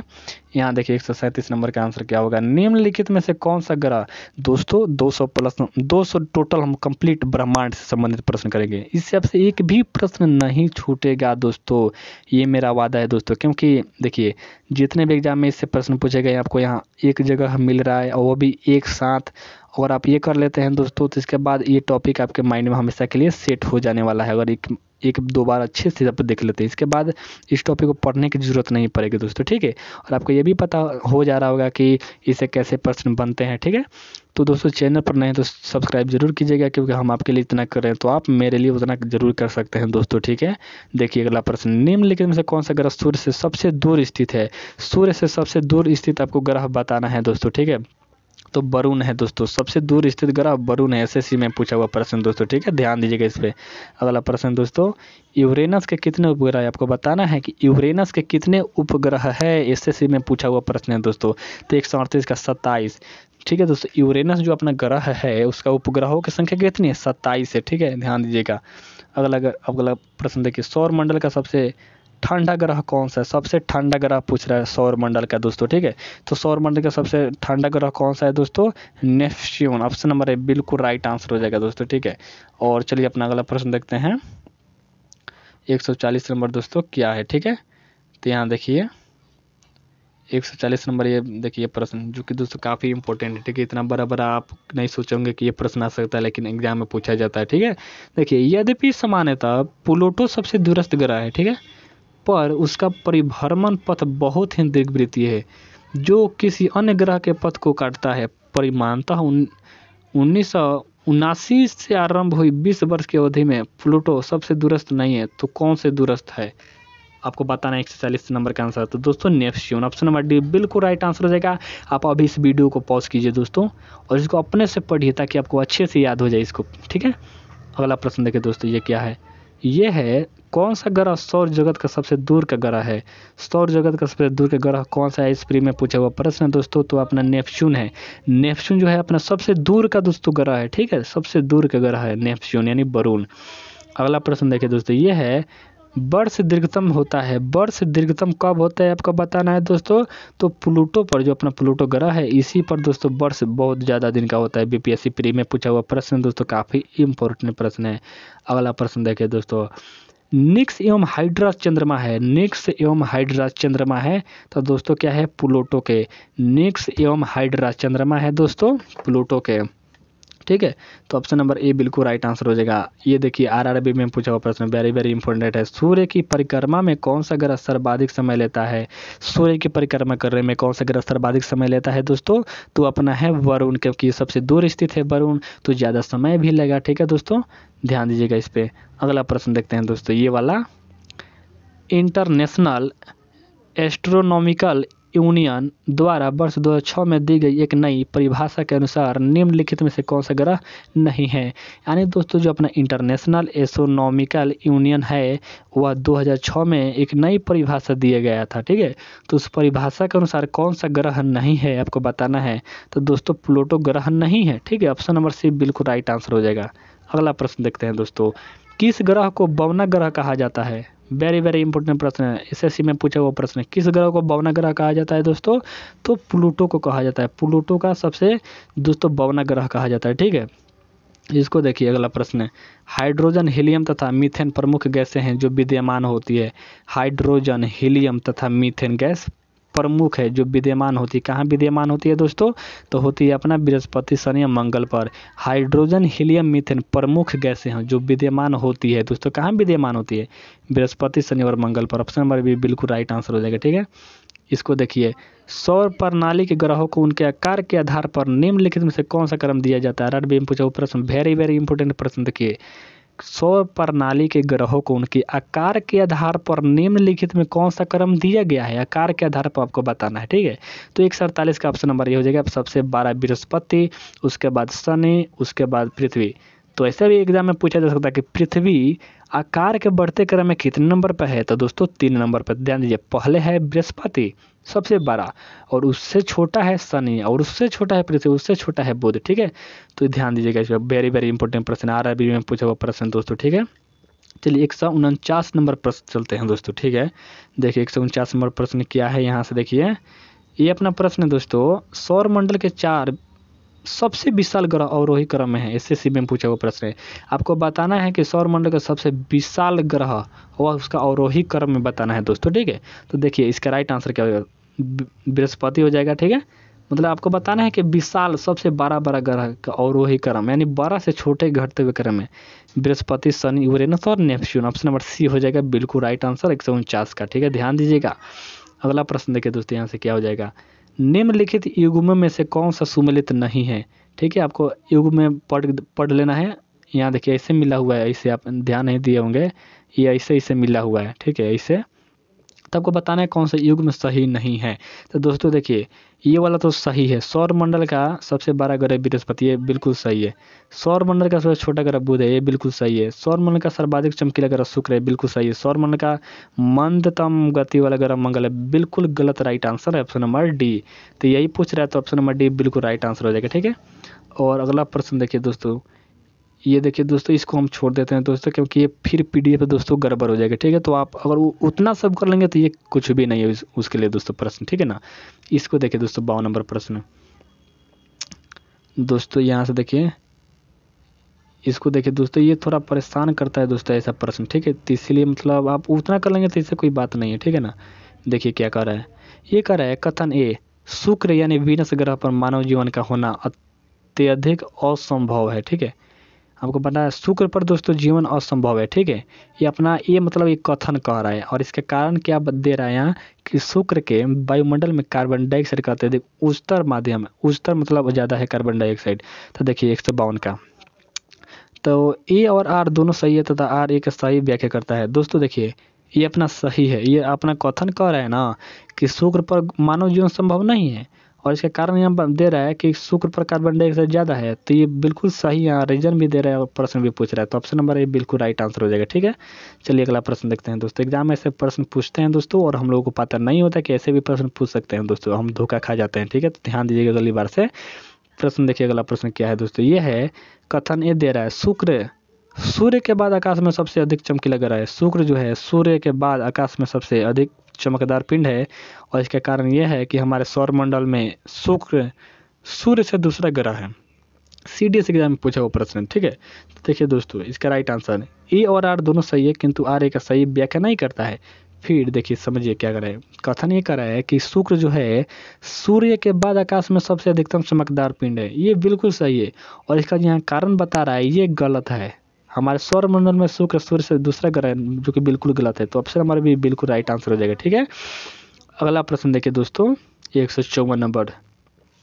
दोस्तों अच्छे से देख लीजिए, आपका हमेशा के लिए क्लियर हो जाएगा। ठीक है ना, देखिए यहाँ से अगला प्रश्न क्या है, सी ऑफ ट्रंक्विलिटी कहाँ पर है। सी ऑफ ट्रंक्विलिटी कहाँ पर है, RRB 2001 में पूछा हुआ प्रश्न बताना है कि सी ऑफ ट्रंक्विलिटी कहाँ स्थित है दोस्तों। ठीक है, तो ये अपना स्थित है चंद्रमा पर, ऑप्शन नंबर डी बिल्कुल राइट आंसर हो जाएगा दोस्तों। ठीक है, और अपना अगला जो प्रश्न दोस्तों इसको देखिए, दोस्तों ये कहाँ, यहाँ देखिए इसको जूम करते हैं ताकि आपको अच्छे से दिखे दोस्तों। ठीक है, यहाँ देखिए मनुष्य ने जब चंद्रमा पर कदम रखा था उस समय किसने कहा था एक आदमी के लिए यह छोटा कदम है परंतु मानवता के लिए एक बड़ी छलांग है। दोस्तों आपको बताना है, वेरी वेरी इंपॉर्टेंट प्रश्न है। मनुष्य ने जब चंद्रमा पर कदम रखा था उस समय किसने कहा था एक आदमी के लिए यह छोटा कदम है परंतु मानवता के लिए सबसे बड़ी छलांग है। दोस्तों वेरी वेरी इंपॉर्टेंट प्रश्न है। तो दोस्तों नील आर्मस्ट्रांग जो कि प्रथम व्यक्ति हैं दोस्तों। ठीक है, आपको ये प्रश्न हमेशा याद रखना है दोस्तों, काफ़ी इंपॉर्टेंट प्रश्न है दोस्तों। ठीक है, ये IAS प्री में तो पूछा हुआ प्रश्न है लेकिन आपके SSC RRB CDS एग्जाम में भी पूछे जाने की और सारे एग्जाम में पूछे जाने की बहुत संभावनाएं हैं दोस्तों। ठीक है, यहाँ से देखिए इसको, चंद्रमा का प्रकाश पृथ्वी तक कितने समय तक पहुँचता है। चंद्रमा का प्रकाश पृथ्वी तक कितने समय में पहुंचता है, आपको बताना है कि चंद्रमा का जो प्रकाश है पृथ्वी तक पहुंचने में कितना समय लेता है। तो दोस्तों कितना समय में लेता है अपना 1.34 सेकंड, इतने ही सेकंड में पहुंच जाता है दोस्तों। ठीक है, तो 156 का ऑप्शन नंबर कितना हो जाएगा, डी हो जाएगा। मतलब कि मानिए 1.5 सेकंड के अंतर्गत चंद्रमा का जो प्रकाश होता है पृथ्वी पर आ जाता है। ठीक है, काफ़ी इंपॉर्टेंट प्रश्न दोस्तों, ध्यान देखिएगा इस पर। चंद्रमा पृथ्वी से अधिक चमकदार दिखाई देता है, चंद्रमा पृथ्वी से अधिक चमकदार दिखाई देता है। ठीक है, तो दोस्तों उपभुज चंद्रमा पृथ्वी से अधिक चमकदार दिखाई देता है, उपभुज का right answer option number C हो जाएगा दोस्तों। ठीक है, अगला देखिए प्रश्न दोस्तों क्या है, ये है चंद्रमा से एक व्यक्ति को आकाश दिखेगा। चंद्रमा से एक व्यक्ति को आकाश दिखेगा, BPSC 2000 जो कि, और दोस्तों आप ये देखिए BPSC में पूछा हुआ प्रश्न, इस सभी एग्जाम में पूछा, मतलब बहुत ही इंपॉर्टेंट प्रश्न दोस्तों। चंद्रमा से एक व्यक्ति को आकाश कैसा दिखेगा आपको बताना है, तो दोस्तों काला दिखेगा। आप इसको याद कर लीजिए दोस्तों क्योंकि ये बहुत ज़्यादा इंपॉर्टेंट है। चंद्रमा से एक व्यक्ति को आकाश काला दिखता है। ठीक है ना, अगला देखिए प्रश्न दोस्तों क्या है, ये है ब्लू मून परिघटना होती है। ब्लू मून परिघटना होती है, क्या परिघटना होती है, देखिए जब एक ही माह में 2 पूर्णिमा होना तब ब्लू मून उसी को कहते हैं। जब एक ही माह में 2 पूर्णिमा हो जाए तो ब्लू मून उसी को कहते हैं, उसी परिघटना का। तो ऑप्शन नंबर ए बिल्कुल राइट आंसर हो जाएगा दोस्तों। ठीक है, अगला प्रश्न देखिए दोस्तों, चंद्रमा की पृथ्वी से दूरी है। चंद्रमा की पृथ्वी से दूरी है आपको बताना है, चंद्रमा की पृथ्वी से कितनी दूरी है दोस्तों। ठीक है, तो ये हो जाएगा 384,000 किलोमीटर। चंद्रमा की पृथ्वी से दूरी कितनी है, यानी आपको बताना है कि चंद्रमा की कितनी दूरी है पृथ्वी से, 384 किलोमीटर दोस्तों। ऑप्शन नंबर ए बिल्कुल राइट आंसर हो जाएगा। ठीक है, अगला प्रश्न देखिए दोस्तों, अगला प्रश्न दोस्तों ये है, देखिए यहाँ से निम्न में से कौन सा ग्रह नहीं है, आपको बताना है कौन सा ग्रह नहीं है।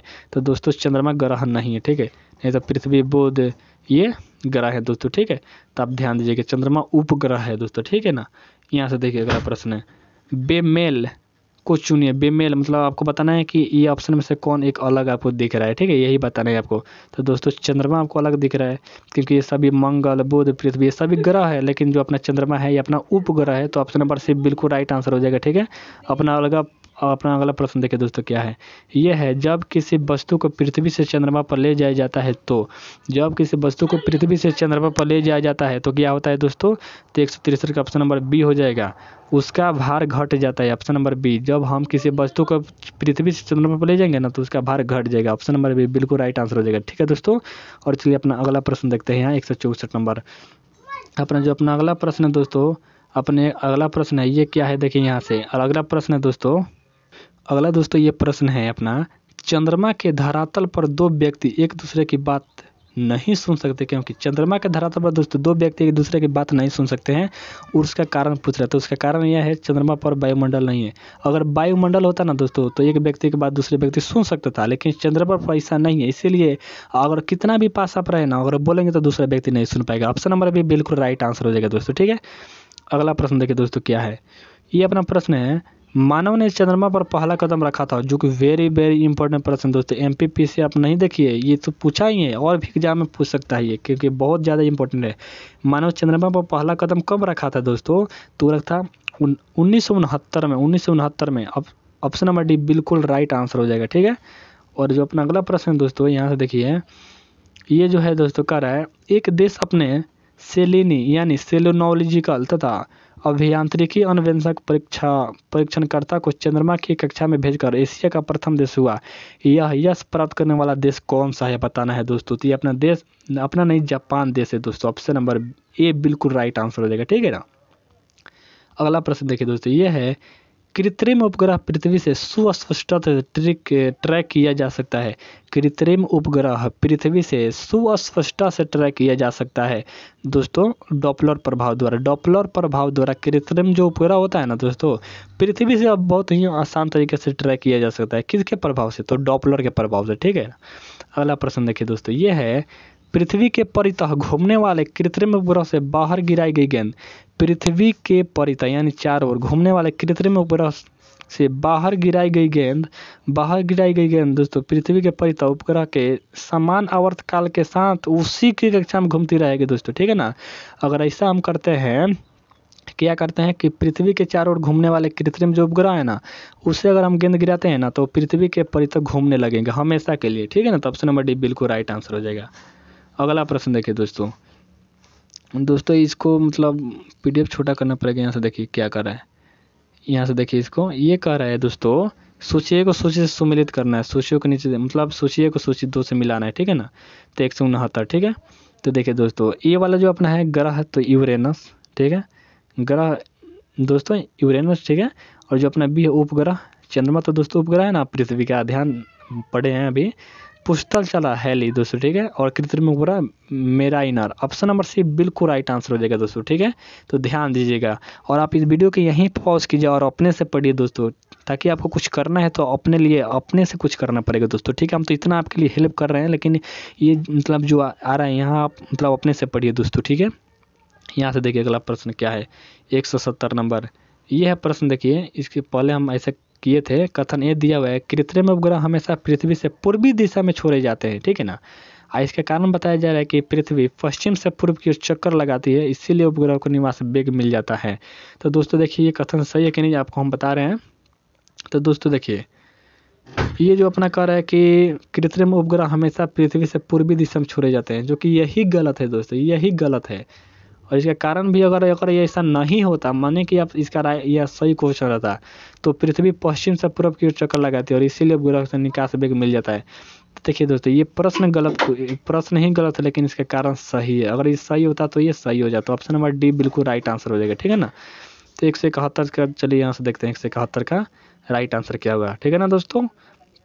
देखिए 171 का राइट आंसर क्या होगा, यहाँ से देखिए, यहाँ से 171 का राइट आंसर देखिए आप क्या है।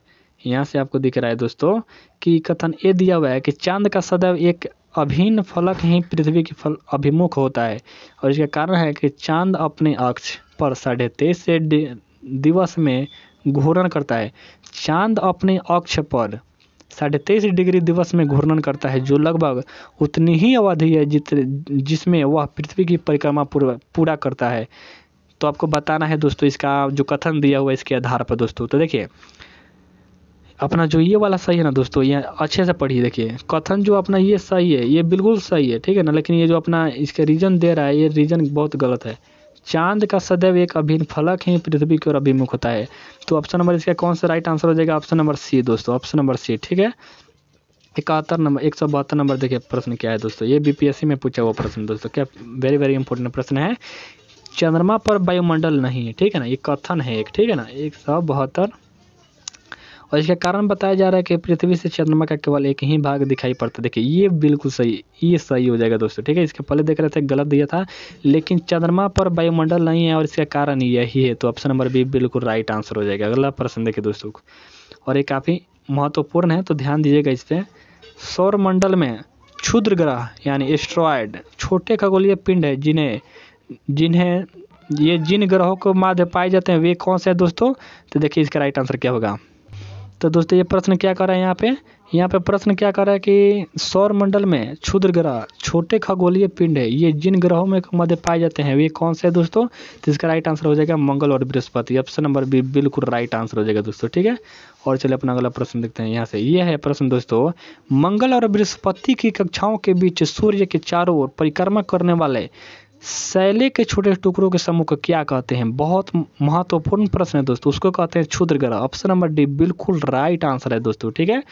इसको देखिए, मंगल और बृहस्पति ग्रहों के मध्य स्थिति किस क्षुद्र ग्रह का नामकरण युवा भारतीय वैज्ञानिक अक्षत सिंघल के नाम पर किया गया है, जो कि दोस्तों बहुत ही महत्वपूर्ण है। तो क्षुद्र ग्रह 12,599 इसी का दोस्तों नाम किया गया है अक्षत सिंघल के नाम पर दोस्तों। ऑप्शन नंबर ए बिल्कुल राइट आंसर हो जाएगा।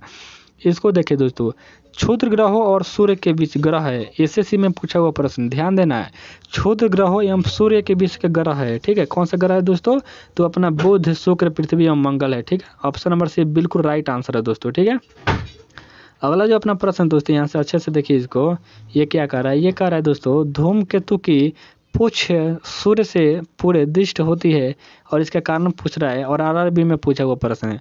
तो दोस्तों इसके कारण क्या हो जाएगा? इसके कारण यही हो जाएगा कि सूर्य द्वारा उत्सर्जित विकिरण धूमकेतु पर भयावह दाब डालता है, जिससे उसकी पूछ सूर्य से दूर क्षिप्त हो जाती है। तो ऑप्शन नंबर सी बिल्कुल राइट आंसर हो जाएगा। और आप इस वीडियो को यहीं पर पॉज कीजिए और ये इसको भी पढ़िए, इसको भी पढ़िए दोस्तों, और इसको भी पढ़िए ताकि आपको अच्छे से क्लियर हो जाए दोस्तों, ठीक है। अगला प्रश्न देखिए क्या है दोस्तों, 178 नंबर प्रश्न क्या है दोस्तों, आपको यहाँ से दिखा रहे हैं हम। यहाँ से देखिए दोस्तों, ये देखिए अपना, ये है अपना दोस्तों प्रश्न, यहाँ से देखिए। ये कह रहा है कि शुमेकर लेवी 9 धूमकेतु किस ग्रह से टकराया था? आपको बताना है जो शुमेकर लेवी 9 था वो धूमकेतु वो किस ग्रह से टकरा गया था दोस्तों? तो किस ग्रह से टकरा गया था? बृहस्पति से टकरा गया था। ऑप्शन नंबर सी बिल्कुल राइट आंसर हो जाएगा, ठीक है ना। अगला प्रश्न दोस्तों देखिए यहाँ से क्या है, ये है कि उल्का है। उल्का क्या है दोस्तों? उल्का क्या है? हम नाम सुनते हैं लेकिन हमको पता ही नहीं होता है। तो उल्का क्या है तो आप यहाँ जान लीजिए, बाह्य अंतरिक्ष से पृथ्वी के वायुमंडल में प्रविष्ट हुआ द्रव्य का अंश। बाह्य अंतरिक्ष से पृथ्वी के वायुमंडल में प्रविष्ट हुआ ही दोस्तों, मतलब कि देखिए बाहर से यानी अंतरिक्ष से पृथ्वी के वायुमंडल में कुछ द्रव्य के अंश आ जाते हैं, उसी को उल्का कहते हैं। तो ऑप्शन नंबर बी बिल्कुल राइट आंसर हो जाएगा, ठीक है ना।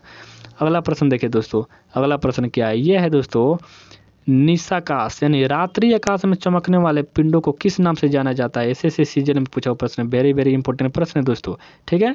निशाकाश में चमकने वाले पिंडों को किस नाम से जाना जाता है? किस नाम से जाना जाता है दोस्तों? खगोलीय पिंड के नाम से। ऑप्शन नंबर ए बिल्कुल राइट आंसर है दोस्तों, ठीक है। इसको देखें दोस्तों, यह है पुष्कल तारे की पूछ की दिशा सदैव होती है। पुष्कल तारे की पूछ की दिशा सदैव दोस्तों किधर होती है? तो सूर्य से दूर होती है दोस्तों। ऑप्शन नंबर बी बिल्कुल राइट आंसर हो जाएगा दोस्तों, ठीक है। यहाँ से देखिए दोस्तों, ये क्या है? ये कह रहा है हेल बॉब किसका नाम है? हेल बॉब किसका नाम है आपको बताना है। 182 का ऑप्शन नंबर ये हो जाएगा, ये हो जाएगा 100 दोस्तों। 182 का कौन सा आंसर हो जाएगा? हेल बॉब किसका नाम है आपको बताना है। हेल बॉब किसका नाम है दोस्तों? तो दोस्तों ये किसका नाम है? अपना पुष्कल तारा का। ऑप्शन नंबर बिल्कुल राइट आंसर हो जाएगा दोस्तों, ठीक है। अब दोस्तों हम बहुत ही करीब पहुंच गए हैं दोस्तों अपने लक्ष्य के, ठीक है। हेली नामक पुष्कल तारा अंतिम बार कब दिखाई पड़ा था? हेली नामक पुष्कल तारा अंतिम बार कब दिखाई दिया था दोस्तों? तो 183 का ऑप्शन नंबर हो जाएगा बी। 1986 में, ठीक है ना। हेली जो अपना पोस्टल तारा है वो अंतिम रूप से दिखाई दिया था 1986 में। ऑप्शन नंबर बी बिल्कुल राइट आंसर हो जाएगा दोस्तों, ठीक है। और इसको देखिए दोस्तों, जो कि बहुत ही ज़्यादा इंपॉर्टेंट है, ये है हेली पोस्टल तारा भविष्य में कब दिखाई देगा। CDS में पूछा गया है कि हेली जो अपना पोस्टल तारा है 1986 में दिखा था, अगले बार कब दिखेगा। तो दोस्तों वो दिखेगा 2062 ईस्वी में दोस्तों, ठीक है, 2062 में दिखेगा, ठीक है। तो आप इंतजार कीजिए, अभी बहुत समय है अभी, ठीक है ना। इसको देखिए 185 नंबर। पुष्चल तारे चमकदार हुए प्रकाशीय पिंड है जो परिक्रमा करते हैं। पुष्चल तारे चमकते हुए प्रकाशीय पिंड है जो किसके परिक्रमा करते हैं दोस्तों, परिक्रमा करते हैं सूर्य की परिक्रमा करते हैं। ऑप्शन सी बिल्कुल राइट आंसर हो जाएगा, ठीक है। और NDA में पूछे हुआ प्रश्न है दोस्तों, इस पर ध्यान दीजिएगा आप, ठीक है ना। क्या कर रहा है, देखिए यहाँ से ये कर रहा है धूमकेतुओं के बारे में कौन से, मतलब धूमकेतु के बारे में कथन दिए हुए हैं और इस पर आपको विचार करना है दोस्तों, ठीक है ना। तो देखिए अधिकांश धूमकेतुओं की दीक्षित दीर्घवृत्तीय कक्षाएं होती है जो उनकी कक्षा की एक भाग पर उन्हें सूर्य के निकट ले जाती है और तब शेष भाग पर बाहर एवं परिवार के अधिकतर विस्तार तक ले जाती है। बिल्कुल सही कथन दोस्तों कर रहे हैं, ठीक है ना। यदि धूमकेतु काफ़ी तेज चल रहा है तो वह सौर परिवार तक छोड़ सकता है, ये बिल्कुल राइट, यानी ऑप्शन नंबर सी बिल्कुल राइट आंसर हो जाएगा दोस्तों, ठीक है ना। और अपना जो अगला प्रश्न दोस्तों यहाँ से देखिए, अगला प्रश्न दोस्तों इसको देखिए, ये है क्षुद्र ग्रहों तथा धूमकेतुओं के बीच क्या अंतर होता है। क्षुद्र ग्रह और धूमकेतु के बीच अंतर आपको यहाँ पूछा गया है, ठीक है ना। क्षुद्र ग्रह और धूमकेतु के बीच अंतर क्या होता है, यही आपसे बताना है, यही आपको बताना है, ठीक है ना। तो दोस्तों इसका अंतर यही है कि क्षुद्र ग्रह अधिकांशतः बृहस्पति और मंगल के परिक्रमा पथों के बीच पाए जाते हैं, जबकि धूमकेतु अधिकांश शुक्र और बुध के बीच पाए जाते हैं। ऑप्शन नंबर बिल्कुल राइट आंसर हो जाएगा।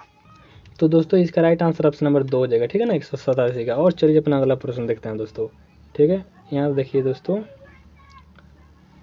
ये वाला दोस्तों देखिए, ये वाला सही हो जाएगा, ठीक है ना दोस्तों। यहाँ से ये वाला और ये वाला सही हो जाएगा, ठीक है ना दोस्तों, ये वाला।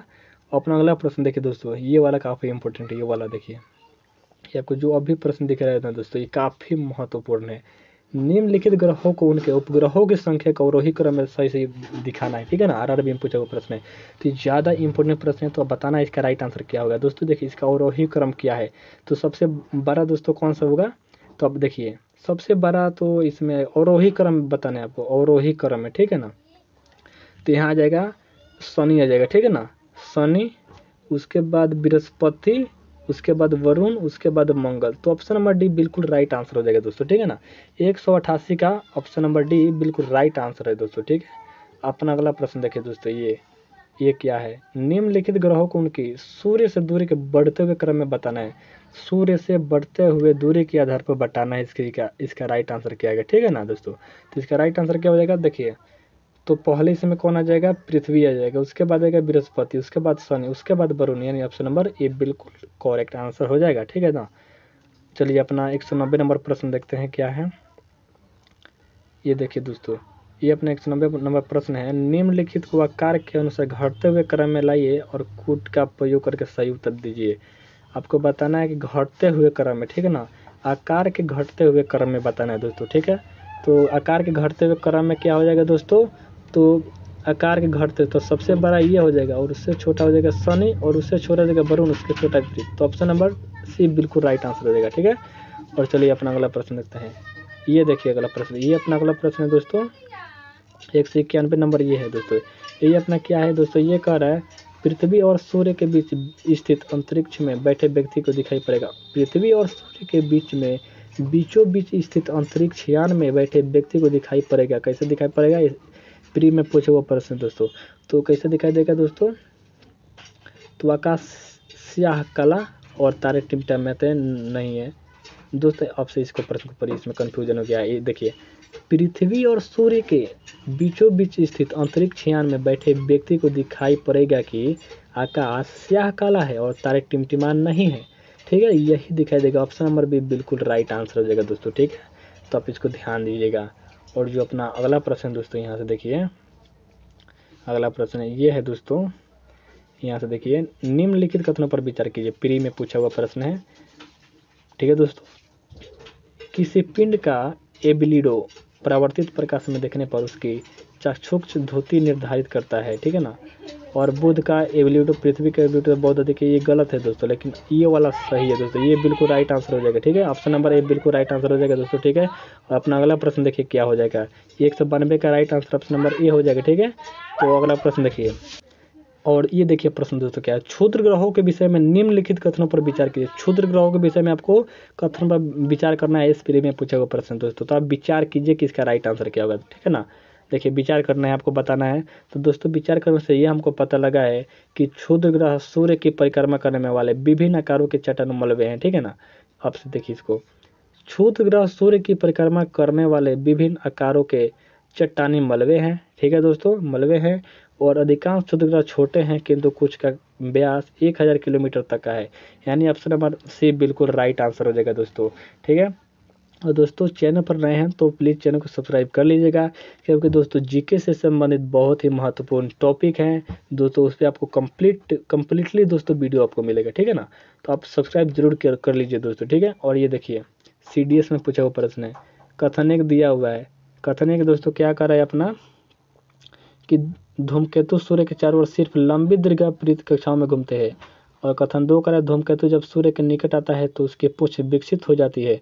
तो इस कथन को पढ़ने से आपको क्या पता लगा दोस्तों कि दोनों कथन व्यष्टिगत सत्य है, किंतु कथन 2 कथन 1 का सही स्पष्टीकरण नहीं है। ठीक है ना, तो ऑप्शन नंबर ये बिल्कुल राइट आंसर हो जाएगा दोस्तों। ठीक है, और अपना ये है दोस्तों प्रश्न दोस्तों, ये अपना अंतिम दोस्तों यही प्रश्न कर देते हैं, क्योंकि हम लोग बहुत ज़्यादा प्रश्न दोस्तों कर लिए हैं। अगर इतना ही आप कर लेते हैं तो एक भी प्रश्न नहीं छूटेगा दोस्तों। ठीक है, तो आप लास्ट यही प्रश्न इसको मानिए। ठीक है, देखिए क्या है, धूमकेतु की पूंछ सदैव सूर्य से दूर रहती है। इसका कारण है कि धूमकेतु की पूंछ गैसों और बर्फ के छोटे छोटे कणों से बनी होती है। ठीक है, तो इसका तो दोस्तों राइट आंसर क्या हो जाएगा कि ए आर दोनों सही है, परंतु आर ए का सही व्याख्या नहीं करता है दोस्तों। देखिए ये अपना सही कह रहा है कि धूमकेतु की पूंछ सदैव सूर्य से दूर रहती है, लेकिन इसका जो कारण है ये गलत है दोस्तों। ठीक है, तो मतलब कि right answer option number B हो जाएगा दोस्तों। तो दोस्तों आपको मतलब इतना है दोस्तों, क्योंकि बहुत ज़्यादा प्रश्न कर लिए हैं दोस्तों। ठीक है ना, इतना आप कर लेंगे एक भी प्रश्न नहीं छूटेगा दोस्तों। ठीक है, तो 195 प्रश्न दोस्तों। इस वीडियो को ज़्यादा से ज़्यादा शेयर कीजिए, क्योंकि इसमें बहुत ही ज़्यादा इंपॉर्टेंट प्रश्न को सम्मिलित किए हैं दोस्तों। आप देखें कि SSC, CDS, RRB, UPSC दोस्तों, मतलब कि बहुत ज़्यादा आपसे ये एक भी प्रश्न नहीं छूटने देगा दोस्तों। ठीक है ना, ब्रह्मांड से कंप्लीट इसमें आपको मतलब मिल गया है। आपको पता ये लग जाएगा कि ब्रह्मांड से कैसे संबंधित प्रश्न पूछे जाते हैं। और ये आपने कंप्लीट देख लिया, एक बार पुनः देखिए अच्छे से, आपके माइंड में पूरा मतलब दोस्तों सेट हो जाएगा। ठीक है ना, इसको दोबारा पढ़ने की जरूरत नहीं पड़ेगी, और पढ़ने की जरूरत पड़ेगी तो एक बार पढ़ेंगे तो याद हो जाएगा। तो दोस्तों आई होप आपको ये वीडियो काफ़ी महत्वपूर्ण लगी होगी, काफ़ी ज़रूरी लगी होगी, तो आप इसको अच्छे से याद कर लीजिए।